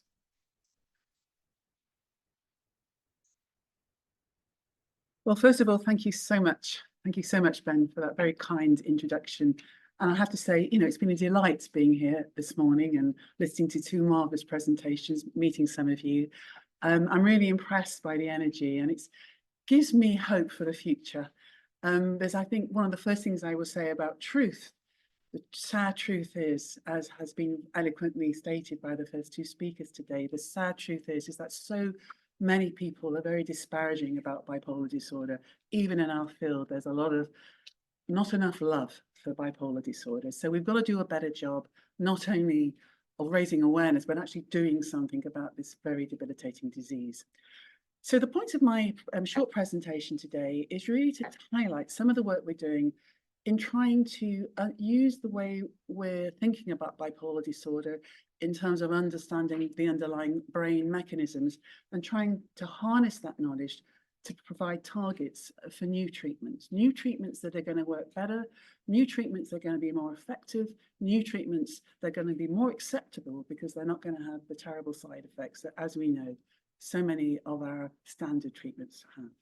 So without further ado, let me just get to the next slide. I'm going to tell you about the grant support at the end of the presentation, but I have no commercial disclosures to make at this time. So I don't need to rehearse what bipolar disorder is to you learned folks, but just I really just want to highlight some of the key take-home messages that I think gets lost, even amongst people who say and work with bipolar disorder all the time. It is highly common. Now, again, as Eric, you know, I have another apology to make. This is US-centric figures, but I think it's very similar in Canada.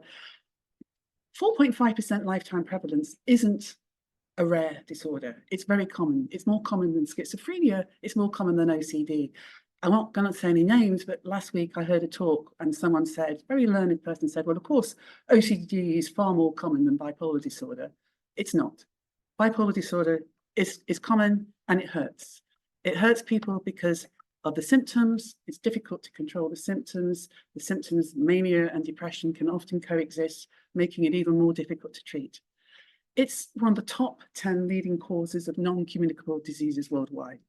And as Eric and others have said, it takes 10 years off your life if you're not careful. And all of this is because not only do we not have a great way of detecting it early. I mean, work like Anna's doing is marvelous.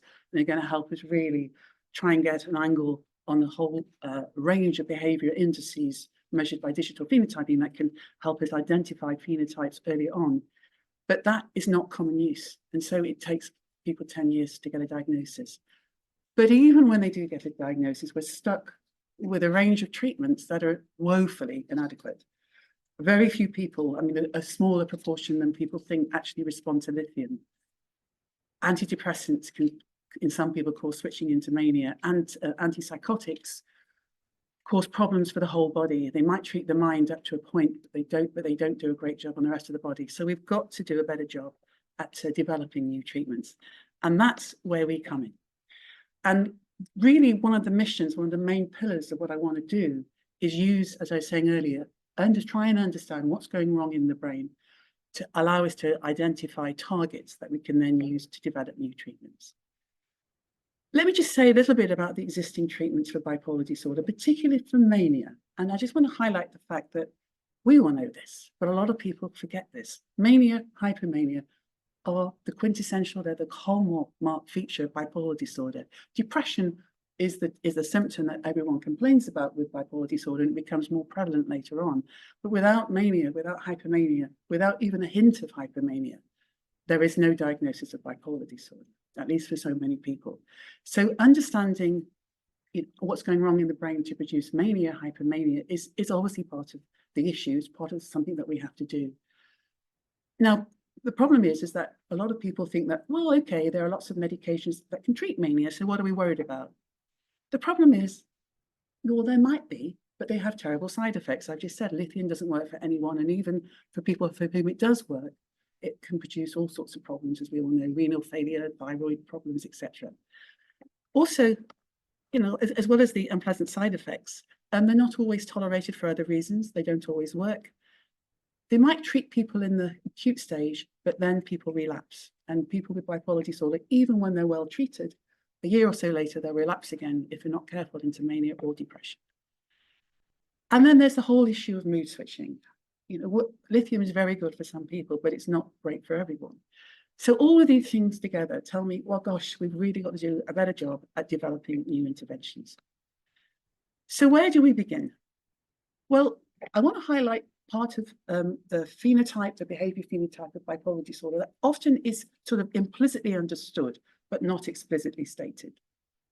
So bipolar disorder, predominantly because of the mood switching and the mania proneness, even when people are well, when they're euthymic, when they're remitted, and even when they're depressed, when they're in mixed mood, exhibit these symptoms or behavior traits that I'm describing here, namely high sensitivity to reward. So if there's even a hint of something rewarding that might be happening in the future, people with bipolar disorder it's known that they tend to be more sensitive to the possibility of getting a reward in the future.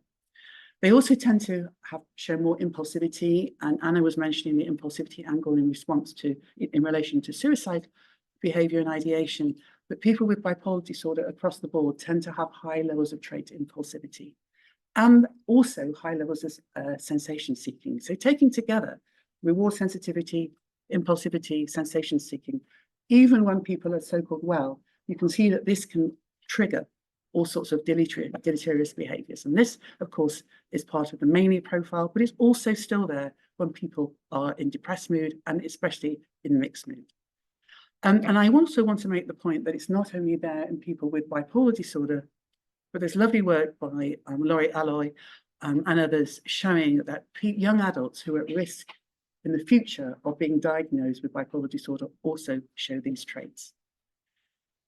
So this gives us an angle, this gives us a clue as to what might be going wrong in the brain to start the whole process and to start the sort of pathologic mechanisms underlying bipolar disorder. And what I'm showing here in a cartoon form is the reward circuitry in the human brain, simplified, but really trying to highlight the key nodes that are involved in reward processing. So in red here, we have the midbrain, the ventral tegmental area where dopamine comes from, that's the purple arrow, and then the ventral striatum, one of the targets for dopaminergic inputs. And then in blue, we have a series of prefrontal cortical regions that to some extent regulate this dopaminergic flow, and in other cases do not. This is a very simplified diagram, and obviously it's much more complex than this. But I just want to highlight some of the keynotes that I'm going to come back to when I tell you about the neuroimaging studies that we do. So we really wanted to capture abnormalities in the reward circuitry in people with bipolar disorder and people at risk for bipolar disorder as a first stage to identifying these elusive targets for new treatments. So what we did is we developed a very straightforward reward processing task that was actually in turn spearheaded by work done by my colleagues, Erica Forbes in Pittsburgh, who in turn had developed a reward task based on other work. But essentially this task is very straightforward, on purpose so that even children can do this task, because obviously a lot of the work, I'm not going to say too much about the work today because I don't have time, but a lot of the work we've been doing is looking at children at risk of bipolar disorder as well. So this is a reward task. Basically, it's two phases. Part of the reward task is when you're asking people to anticipate a reward or not. And then the second part is when they actually get the reward or not. So there are 4 trial types, and let me just talk you through this.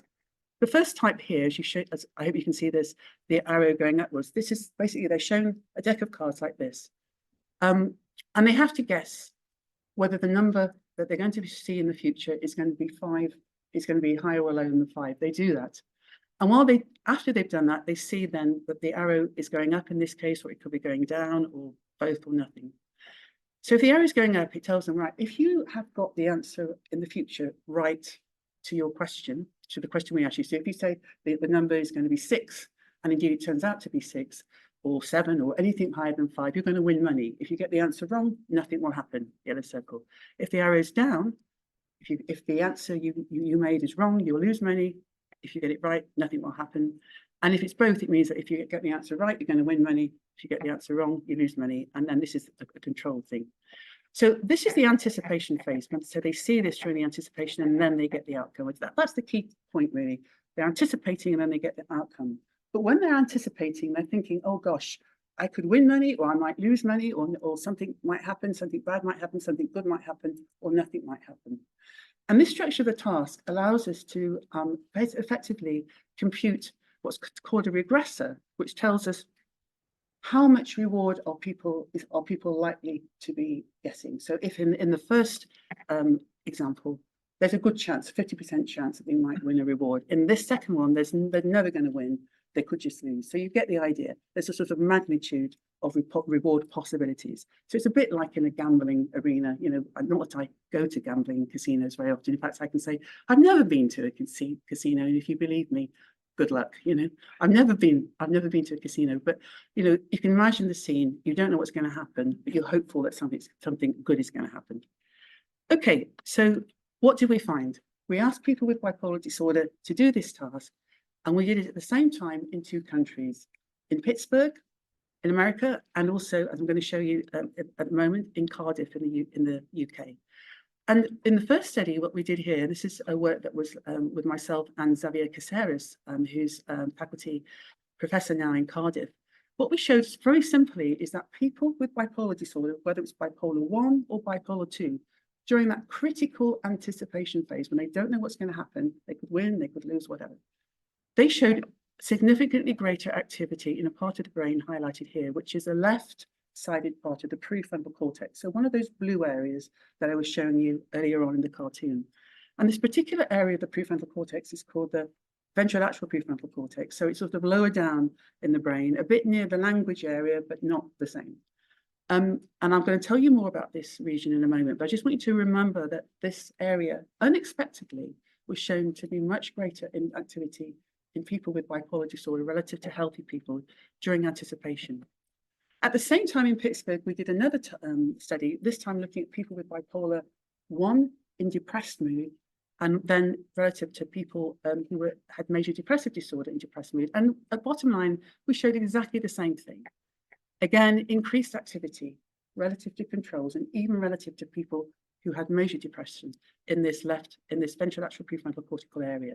And it's left-sided, so that, you know, that's the left side of the brain. So again, left ventrolateral prefrontal cortex during reward anticipation. What about people who haven't got bipolar disorder yet, who are at risk for various reasons, behavior scales, you know, they've shown high impulsivity, they've shown high reward sensitivity. Bottom line, same deal. They also show heightened activity. Same area, this is whole brain, for those of you interested, this is the whole brain analysis. We're not sort of doing a fancy, let's just pick and see, this is whole brain. Different people completely. And again, we show the same thing. So people who are more at risk of bipolar disorder because they're more impulsive, more reward sensitive, they show greater activity in this area. We showed it in another sample, another independent sample of. Okay, can I continue talking? We showed it in another independent sample of people at risk, and this is just a fancy way of saying yet in another group of 100 young adults at risk of bipolar disorder, same deal, same area showing up. We also showed that basically what's happening here is this activity in this area starts the process. More activity, it relates to more impulsivity, particularly a part of impulsivity called negative urgency, that in turn relates to a measure of bipolar disorder risk. And I haven't got time to go into this in detail, but it's a scale, and I know that Eric's probably aware of it, the MOODS SR. It's a wonderful scale that actually manages to capture all the different types of behaviors that are associated with bipolar disorder risk. Not only that, we've also showed that this area of left ventrolateral prefrontal cortical activity during reward anticipation predicts the future as well. So a year on, it will give you a good idea, a good prediction of someone's risk for bipolar disorder. And finally, we've replicated this finding in yet another sample of young adults at risk of bipolar disorder. And here what I'm showing you, this is work in preparation, Man and Aurora postdoc in the lab at the moment. This is again a whole brain analysis, and you can see here, this is a group of about 100 or so young adults, independent from everything else I've shown you. During reward anticipation, show activation in this area, which scales with the extent to which they are at risk for mania, as measured by this MOODS scale. When we looked at the extent to which this activity in the brain relates to depression risk, nothing. So it's very specific to mania risk. and therefore bipolar disorder risk. So also just showing you here, we had another independent group of people with bipolar disorder, and you can see that they are higher than people. So here are people at low risk of bipolar, medium, and high, and here are the bipolar individuals. So they are higher than the other two groups. But interestingly enough, they're not as high as the very high risk people.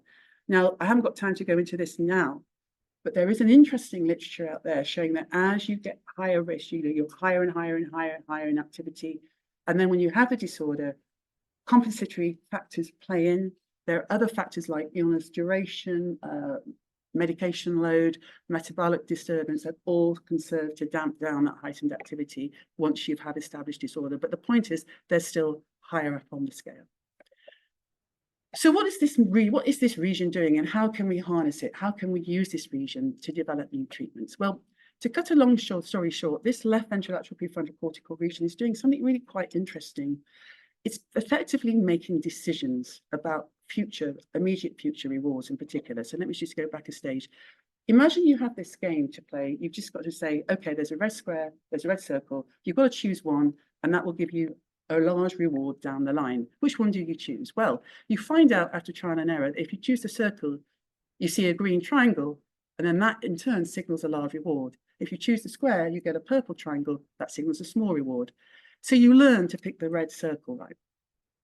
And it turns out that that's what the left ventrolateral prefrontal cortex is doing. Now, this is a study done a couple of years ago, or a few years ago now. Excuse the picture, that's on the left-hand side of the brain, not the right-hand side of the brain, so it's switched. But basically, the left ventrolateral prefrontal cortex, this region that we see hyperactive in people at risk for and with bipolar disorder, is making that early decision. It's saying, okay, I know that I'm going to get the green triangle. It's not telling you, it's not evaluating the reward itself. It's telling you, you better make this decision to get the reward later on. So it's very much sort of latching on to the possibility of reward, telling you to make a decision to optimize the reward down the line. So what that is suggesting to us and telling us really is that people at risk of bipolar disorder, like they have more reward sensitivity, they're latching on more to the context of potentially getting reward in the future. And that's why they have heightened left ventrolateral prefrontal cortical activity. It's making that decision in overdrive. And sometimes they can go wrong, even with the reward might be there, but there might be a potential very small reward. They're still going to have this hyperactive activity. And they're going to go and choose reward and do risky behaviors, which they shouldn't really be doing. So this is where we start thinking about treatment. So we've got this target, and it seems to be very robust. I've shown you a snapshot of the data, very robust. We have data also in youth at risk of bipolar disorder showing similar things. So what can we do? What can we do about this? If it's hyperactive, does it always remain hyperactive? Can we target it in any way? We know that if we give people medication, sure, it might reduce the activity, as is hinted at by our findings in people with bipolar disorder. If you remember, they have slightly lower activity. They've been taking medication for a few years. But the problem is, as I was saying earlier, the medication is going to infect everything else in the body, and we don't want that. We want it just to target the regions in the brain that are there and are predicting and associated with the development of bipolar disorder. So what we can do is we can use a type of brain modulation called theta burst stimulation, which is basically a next generation from transmagnetic resonance type, TMS for short. I'm not going to say it all, this is a type of magnetization which can actually focus in on deeper regions in the brain, particularly deeper cortical regions. And that's effectively what we're doing here. We're targeting the left ventrolateral prefrontal cortex with this TBS. What we are doing, this is an NIH-funded large R01 with Fabio Ferrarelli in Pittsburgh. And what we're doing is we're asking people with bipolar disorder and also a group of people who don't have bipolar disorders to come in and have theta burst stimulation targeted to their left ventrolateral prefrontal cortex. And then they do, we also have measures of how they do in the reward task, which I'm going to tell you about in a moment. At the moment, we have recruited over about 50 people. I'm showing you data on 40 here. So what we do is, first of all, we found a way of targeting this neuromodulations very specifically to the left ventrolateral prefrontal cortex. So we're not targeting other regions of the brain. So this is what I'm showing you on the left-hand side. This is the electric field which is generated when we use TBS targeted to the left ventrolateral prefrontal cortex. We have a control area, the left somatosensory cortex, which actually is connected with the ventrolateral prefrontal cortex, but that's something I'll come to later, as a control area. So we can target this as well. So we can see to what extent changes might be specific to our targeted region rather than the control region. And we also had a sham condition, and that's basically we put the target over the left VLPFC, the ventrolateral prefrontal cortex, but we don't actually give any stimulation. So here are the three conditions. And this is basically what they do is before and after each of these interventions, they do that same reward task that I've been telling you about. And here's another version of the reward task. And what we're interested in is looking at how the activity in the left ventrolateral prefrontal cortex changes in each of these three conditions, the real one, the sham one, and the control region.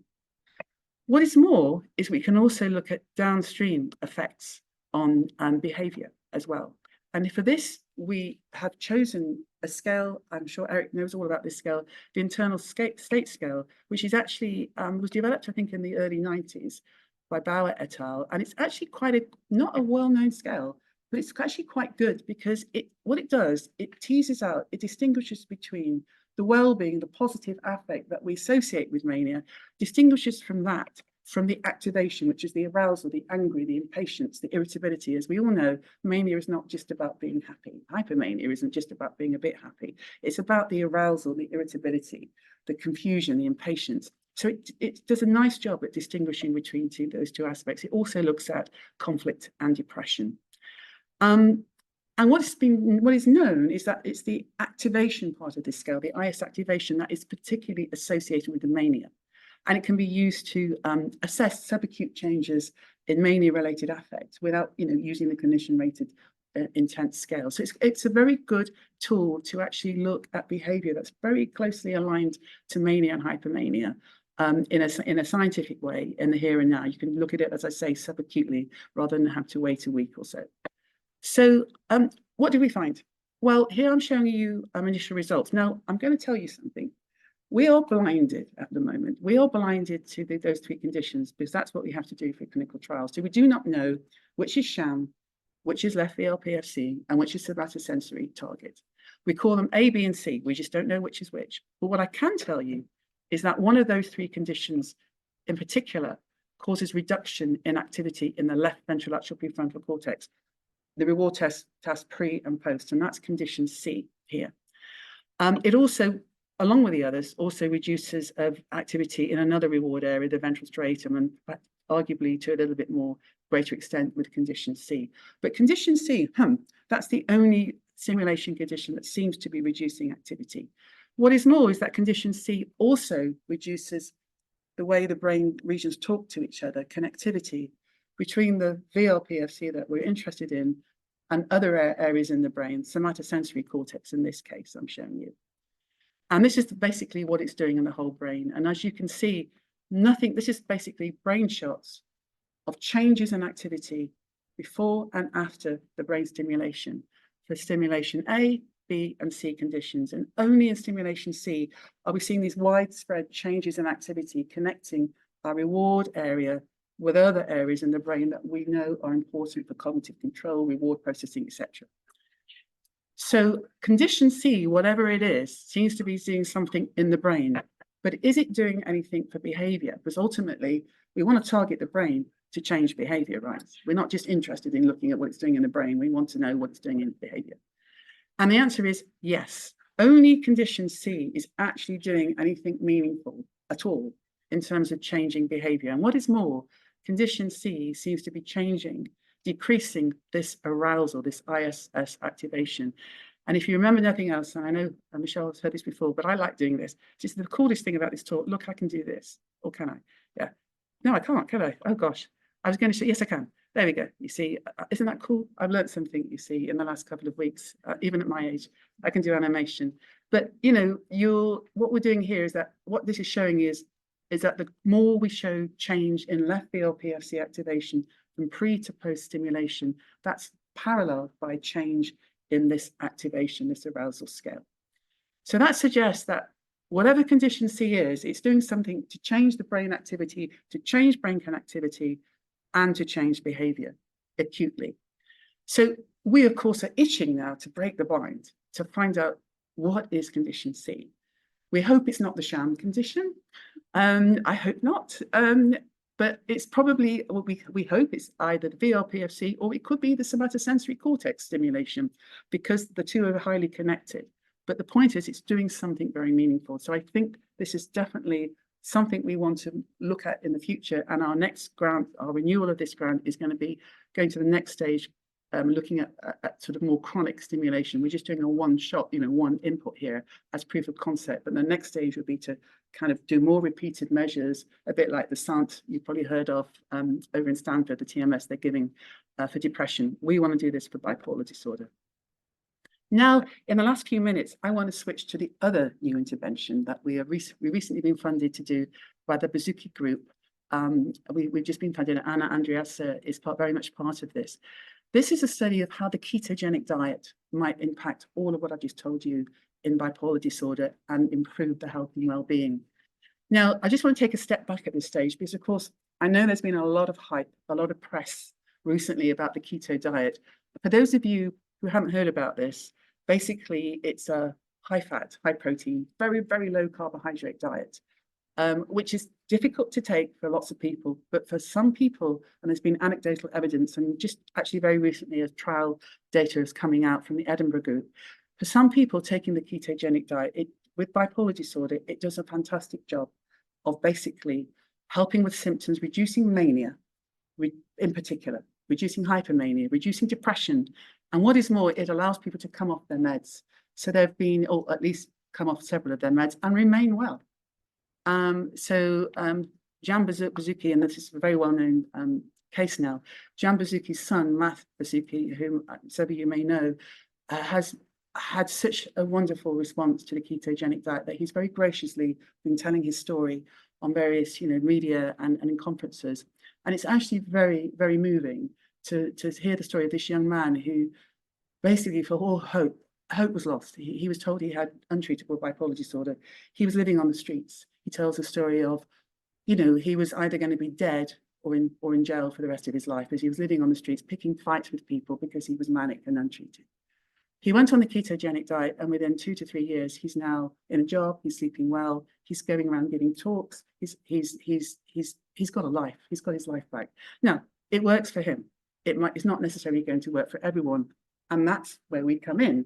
We want to know for whom is it going to work and why.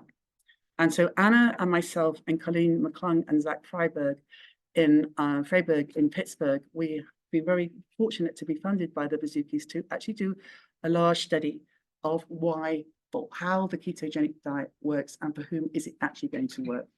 Let me just tell you what our overarching hypothesis is in the last couple of minutes.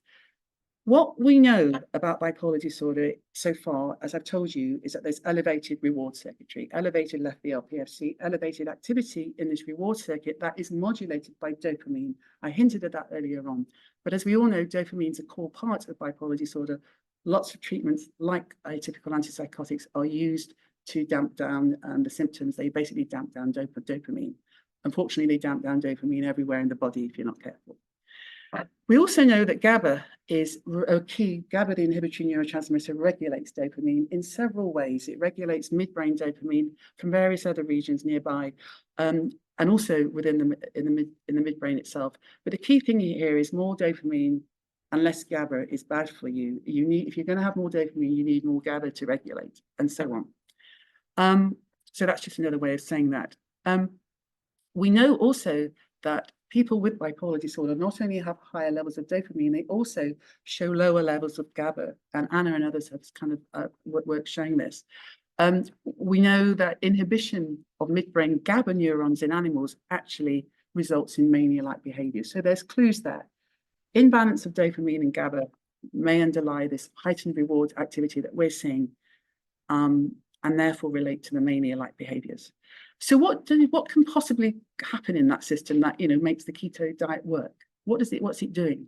Well, it's basically thought that the keto diet, because ketone bodies get into the into metabolism, into the mitochondrial energy chain, and that's the citric acid cycle or TCA cycle.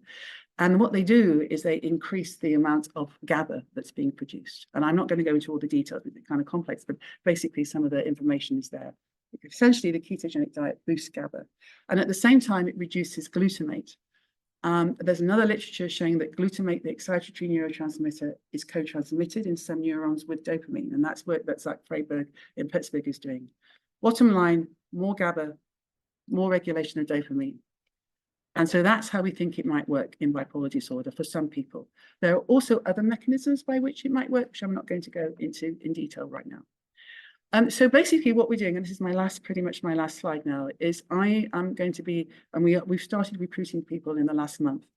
We are going to be looking at their brain structure and function in people with bipolar disorder. We have already started to recruit people. We're asking them to do the reward tasks. We're looking at their dopamine in their brain. We're looking at GABA in their brain. We're looking at glutamate in their brain and other measures. And then Anna is going to has asked us to take blood from these participants, and then we ship it up to Toronto. Not easy to do. We managed to do that, right? And Anna then, with her wonderful work, looks at assays of mitochondrial function, but also is going to be developing stem cells and 3D brain organoids, so that she can actually look at how the ketone bodies on those little brains actually impact dopamine function and GABA function. And then finally, and then Zach in Pittsburgh is going to be looking at the structure of mitochondria in those cells. And then finally, Colleen McClung is going to look at clock mice. So this is the best I could do to emulate a clock mouse. This is a clock gene knockout. Basically, Colleen McClung has developed a clock gene mutant with mice which show circadian dysrhythm, very similar to the circadian dysfunction that Eric was mentioning. These are a nice animal model of mania. So Colleen's going to examine those, and she's going to feed them the keto diet and see what it does to their brain dopamine and GABA. So basically, that's where we are. We've identified a new marker in the brain of bipolar disorder, particularly mania risk and presence of bipolar disorder. It seems to be robust. It's present there in many studies. We can target it with neuromodulation, or we can target regions associated with it in neuromodulation. And that's watch this space, because I think that's a promising area because it has downstream effects on behavior. And also, we're now thinking about other ways we can harness, we can target this region and the reward circuitry more focally. Ketogenic diet is just one of them. There are other ways. But this, I think, is quite promising, particularly in light of the recent evidence we have from trials and as well as anecdotal evidence. And with that, I just want to thank my lab and NIMH, BBRF, Bizuki Foundation and Group and the Pittsburgh Foundation, and you all for being here today. Thank you very much indeed. Thank you.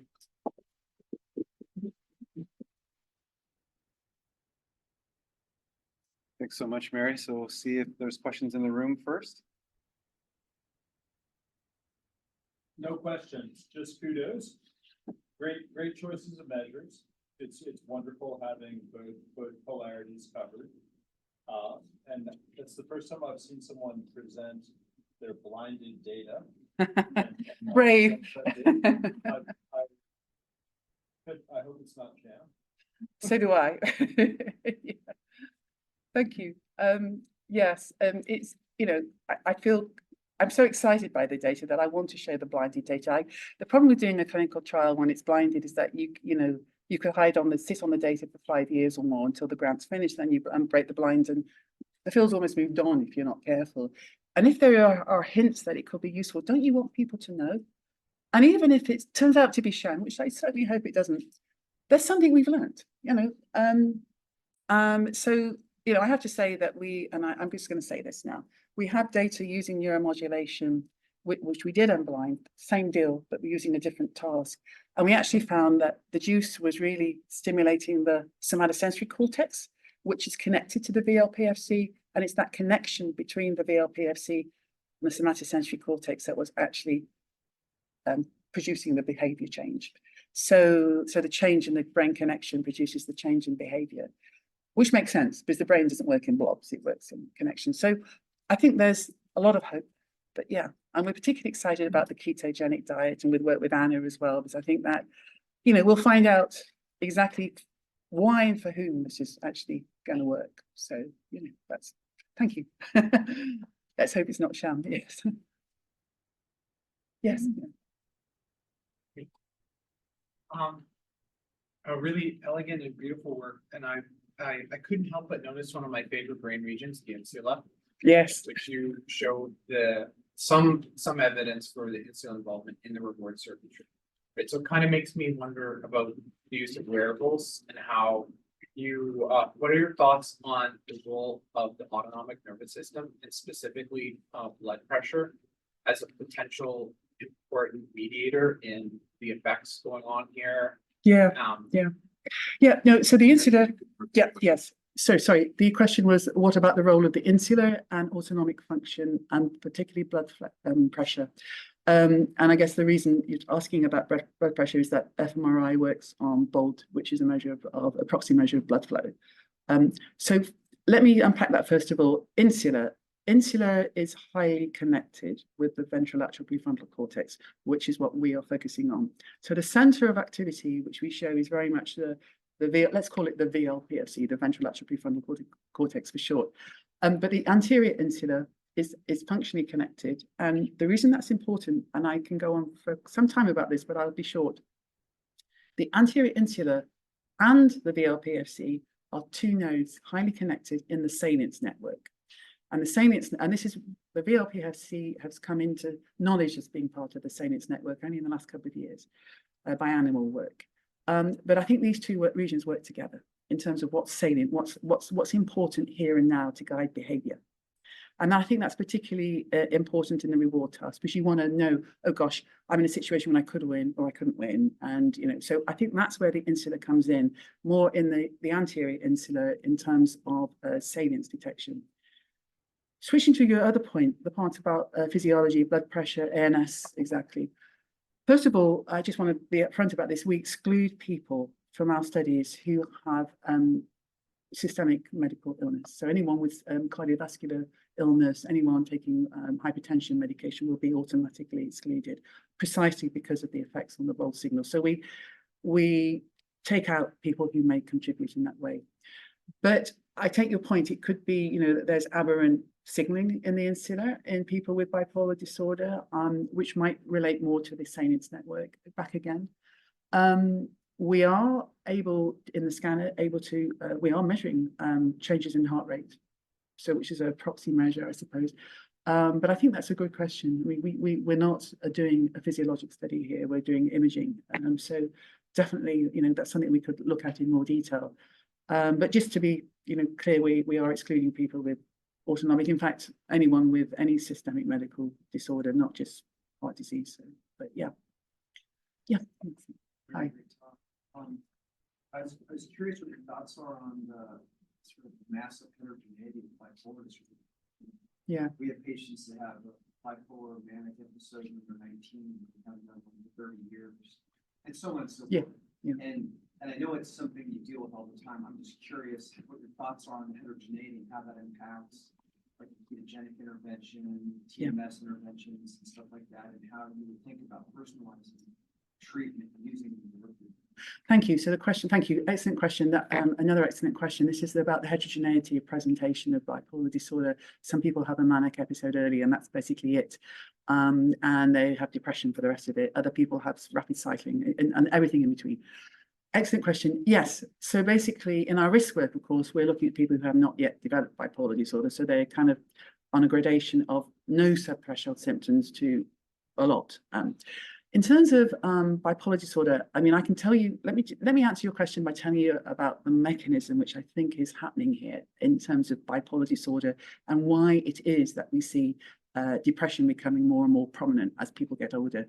And this perhaps answers the heterogeneity question, because when I explain about how I think about this, perhaps it will become clear why you can see people at different levels along that spectrum, from just one manic episode just to several. What I think might be happening is the following. It starts off with energy problems, basically mitochondrial dysfunction, etc. And then that basically results in this dopaminergic, hyperdopaminergic problem initially.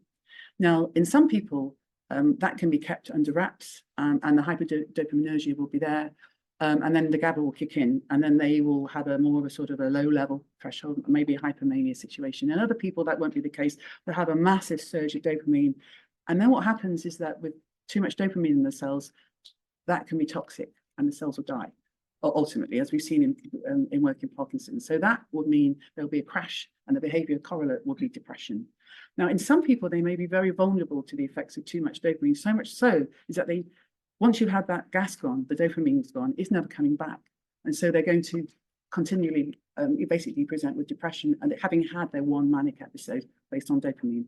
Other people, the dopamine can get back in check. So you have this more of a cycling pattern. So what we're doing in our imaging studies is we take a very detailed history as best we can of what's gone on before in terms of how many episodes, what type of episodes. And what we can do in retrospect, albeit, is determine the extent to which the magnitude of activity in people with bipolar disorder relates to how many manic, how many depressive episodes they've had in the past. So that's the way we get at it. But ideally, what we want to do is basically image people longitudinally when they're in the manic and sequential depressive episodes or manic episodes, and that's kind of hard to do. But Danella Huffman in Pittsburgh has been able to do that, and we are on this task. So we're looking at those data now, and what I can tell you is that as mania severity measured by the YMRS, sorry, Eric, YMRS, very crude measure, it goes up. Their activity during the reward anticipation goes up in this left VLPFC area, successive sort of episodes. So, you know, I think the heterogeneity question is an issue. It is in all sorts of other disorders. It is in MDD, and our scales measure a range of symptoms across the scale. So, kind of, we're looking at the extent to which that activity relates to the range of symptoms that you've experienced or not. But I think it's ultimately tapping into this mechanism that I try to describe. And, you know, as others have said, the problem with bipolar disorder, you can't just capture it as a snapshot in time, can you? You almost have to have a 3 or 4D representation of the person to really kind of know and kind of really understand what's going on in their brain. It's not like in other disorders, potentially, like OCD. So I hope that kind of answers your question. We're sort of getting we're trying to basically examine a very much of a longitudinal process in a series of stills, in a series of cross-sectional analysis. So at any one point, someone may be more in mania, less in mania, never in mania, and then we'll be able to track this left VLPFC and how we target it. And it could be that, you know, people who do best on the ketogenic diet are those who truly have had that manic signature from early on, and those who don't do so well may be people who haven't. Who knows? I mean, we'll find out. Just gonna check the chat here. I think maybe Dr. Mayo had a question. Yeah.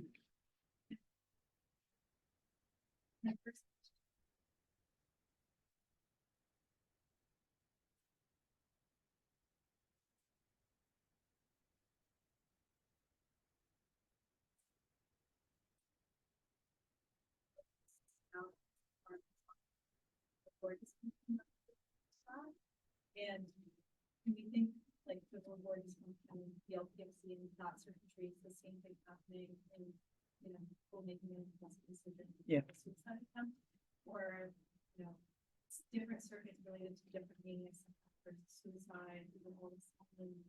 How do you? Yeah, thank you. So the question was how does activity in this region or the reward circuit generally relate to suicidal ideation behavior? And given that there is the key link between impulsivity and suicidal ideation and behavior particularly. Now, that's a great question. Yeah.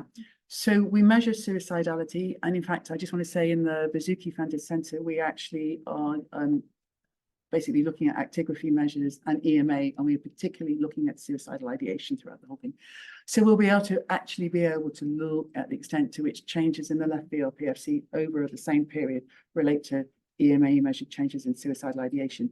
In terms of the physiology, what's going on in this region, I think what's happening is that, you know, as I was saying earlier, I think what we're capturing here is this propensity to be more sensitive to reward and act on reward in the future. So I don't think it's a marker of suicidal ideation. I think it's a marker of reward-driven impulsivity, if I could put it that way. And what we do actually show, as I highlighted in the slide, if you look at where depression fits in, so I know depression is not at all the same as suicidal ideation, but I suspect we'll see the same picture if we looked at suicidal, you know, episodes of suicide, you know, ideation and even attempts. It damps down activity. The activity in this region is damped down. So that fits with the dopaminergic story of, you know, being too much, I'm impulsive, but it's impulsivity about getting reward. And then when that either stops because of medication or because the cells are worn out, that results in a behavior phenotype resembling depression. And that's when the suicidal ideation may kick in. And then I have to be honest, I always struggle with the impulsivity and suicidal behavior, because when people are really, really depressed, psychomotor retarded, it's very hard to get up and say, right, I've got to kill myself, because they're just not going to do that. So there must be a point where they're getting better, perhaps from, for some people it's right. I mean, we've all seen it. I've got a solution to my problems. I know the way out. So they're no longer so demoralized, and they find, so that might be where the impulsivity fits in, that the remnant of impulsivity that was associated with mania kicks in to enable them to do something about being depressed. And that's when we see the tragic consequences of that. I mean, I think we've all had patients, sadly, who've taken their lives. So that's how I conceptualize it. But I will say that this marker that we have is not a marker of impulsivity per se. It's reward-driven impulsivity. To cut a long story short. Thank you. Yes.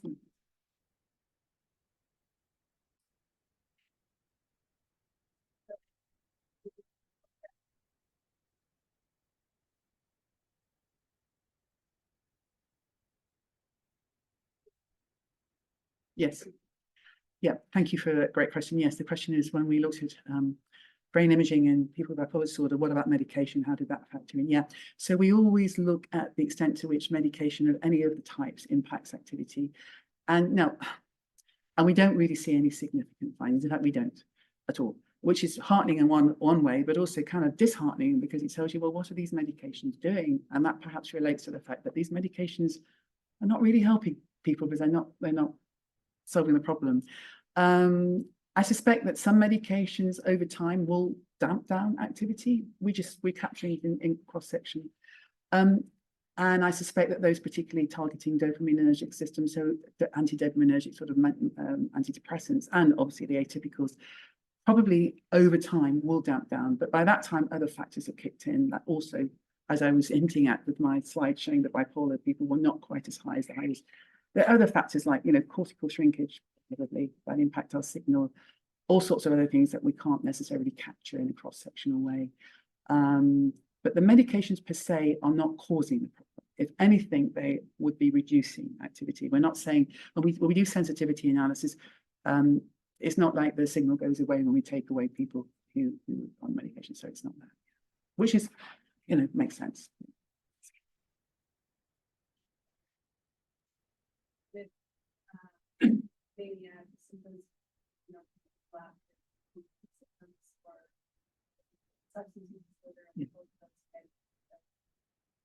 Yes.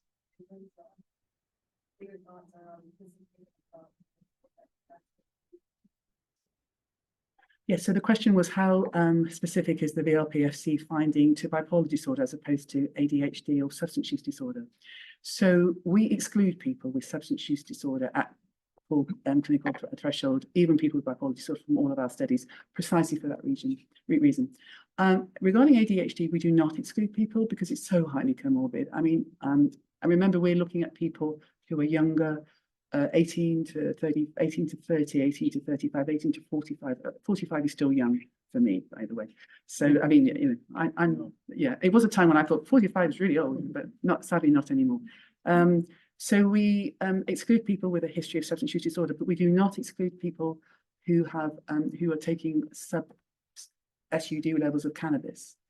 And interestingly enough, we're looking at that at the moment. So I'll watch this space. I don't think, I don't think that is going to contribute to this finding simply because we've excluded those people. It could be that people taking, they're not telling us about it, illicit, heroin or something like that. Yeah, but I just don't think we don't see enough people, to be honest, who are taking one-off and again, not telling us about it. The other question was ADHD. Yes. So we look at ADHD in sensitivity analysis. We say, if we take away people who have depressive disorders, with anxiety disorders and ADHD, do our findings stay the same? And they almost invariably do. And the reason we keep those disorders in is because ADHD, anxiety disorders, and depressive disorders are precursors to developing bipolar disorder. So great questions, but we kind of try and control for those as much as we can. Thank you. Really exciting.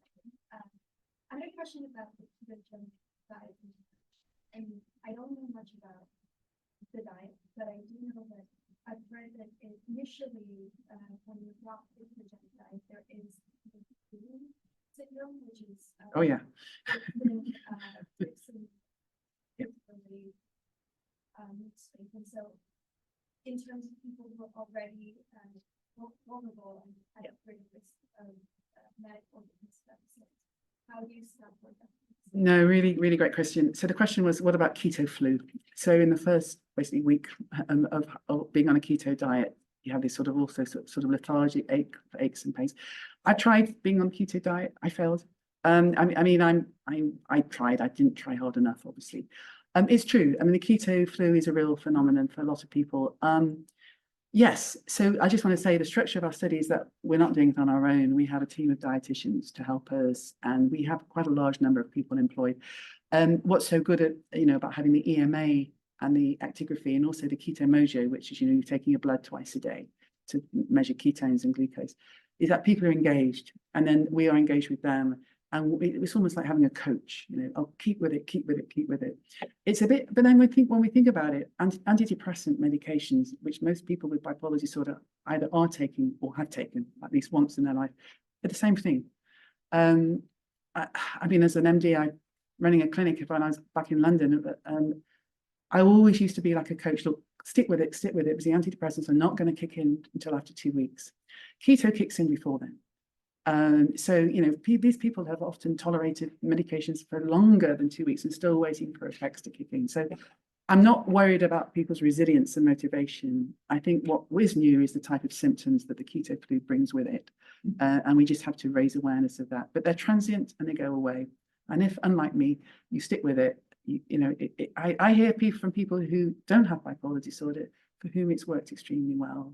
People with epilepsy, people with major depression. So, yeah, nothing's perfect, but it's a good question because it is a real thing, a real barrier to get through. Absolutely on this diet.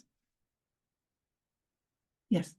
Follow up on the actual keto diet. So is the total number of calories changing?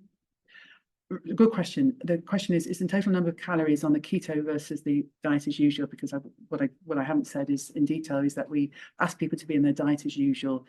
We have a crossover design. So keto, diet as usual, or diet as usual, or keto. We do not stipulate that the calories have to be identical. What we do is we take note, quite detailed description of their diet as usual, and we'll use that as a covariate, but you're quite right. The calorie content could change.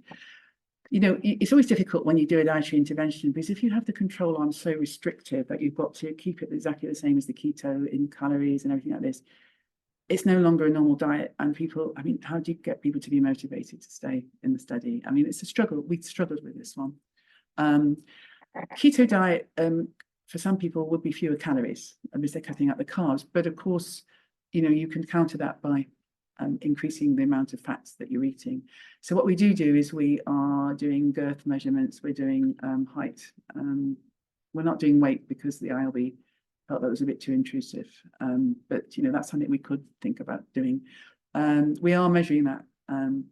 But you're right. The calorie change could be it. So that's why we have the actual description of a normal diet, and we'll use those as covariates. So to what extent do people have more carbohydrate or less carbohydrate on their normal diet? To what extent do they have more fat or less fat than others on their normal diet? And to see whether that factors in. As far as I'm aware, the trials that have been successful so far in keto diet there's been a lot of controversy about this, of course, recently, but I don't think there is a huge signal there saying it's about the calories per se that's doing the trick. It's to do with the consistency, the constituents of the food, not the amount of calories. Yeah. Just point of clarification, you said they thought that checking weight was too intrusive? Our IRB is pretty tough, as Michelle can say. It took us over a year to get IRB approval for the ketogenic diet study, and this is true, so I'm not going to say anything that's contentious. At the same time, I have another grant coming in looking at transcranial focused ultrasound, so we're putting ultrasound deep into the brain. No problem.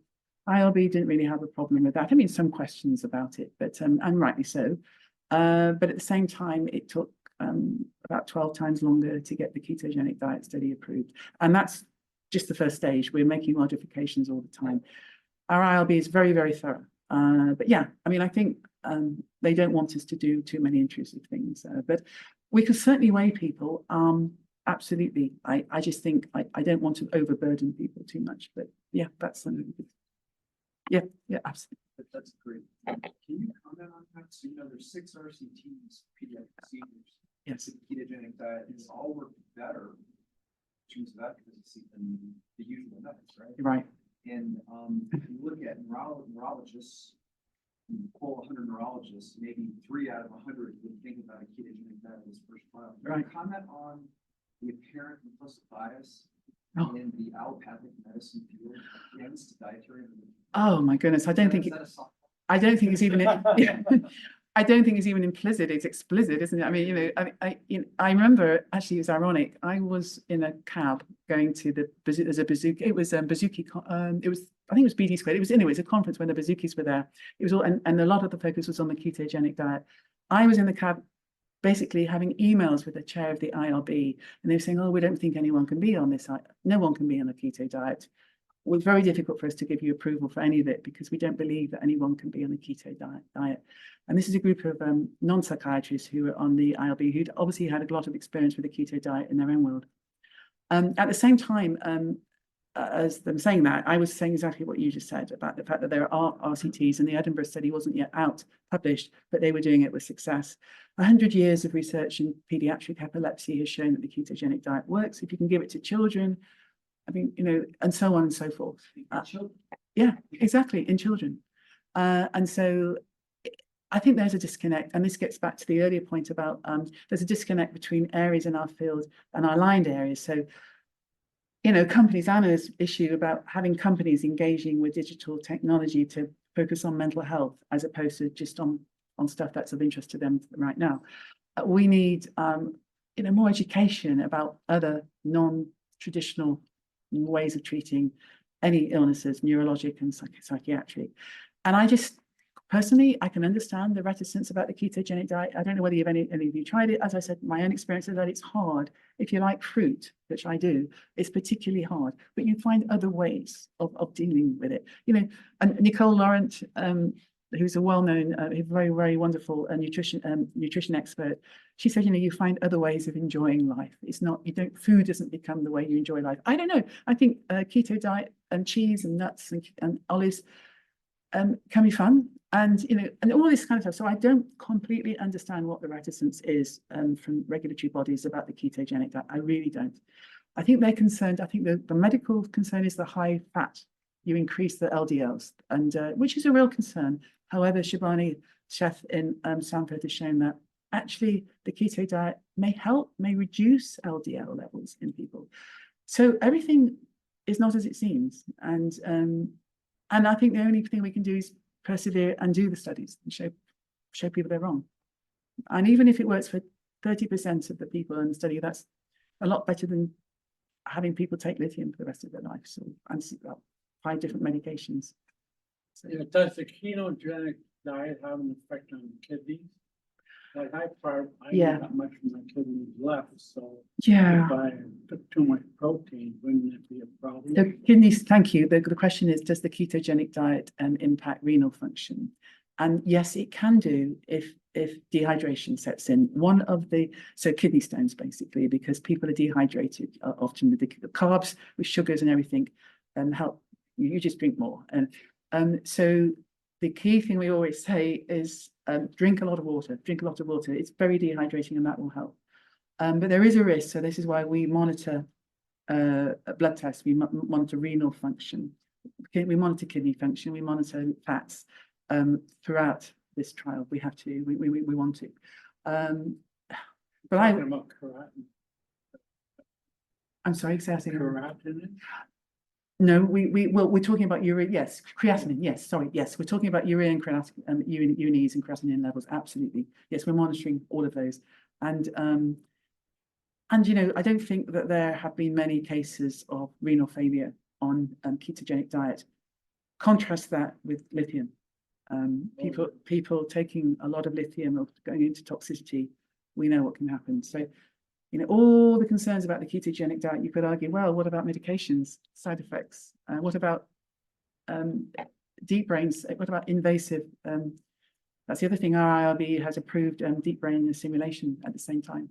No, I was only peripherally involved in that study, but you know, I think there's this disconnect. It really is this disconnect, and we've got to do a good job at promoting. Thank you so much, Mary, and thanks for the great audience participation. Thank you. So we're running a little bit fast, so why don't we all reconvene at 1:30? And please check out the posters, ask questions to the people that are presenting, and enjoy lunch. Thank you.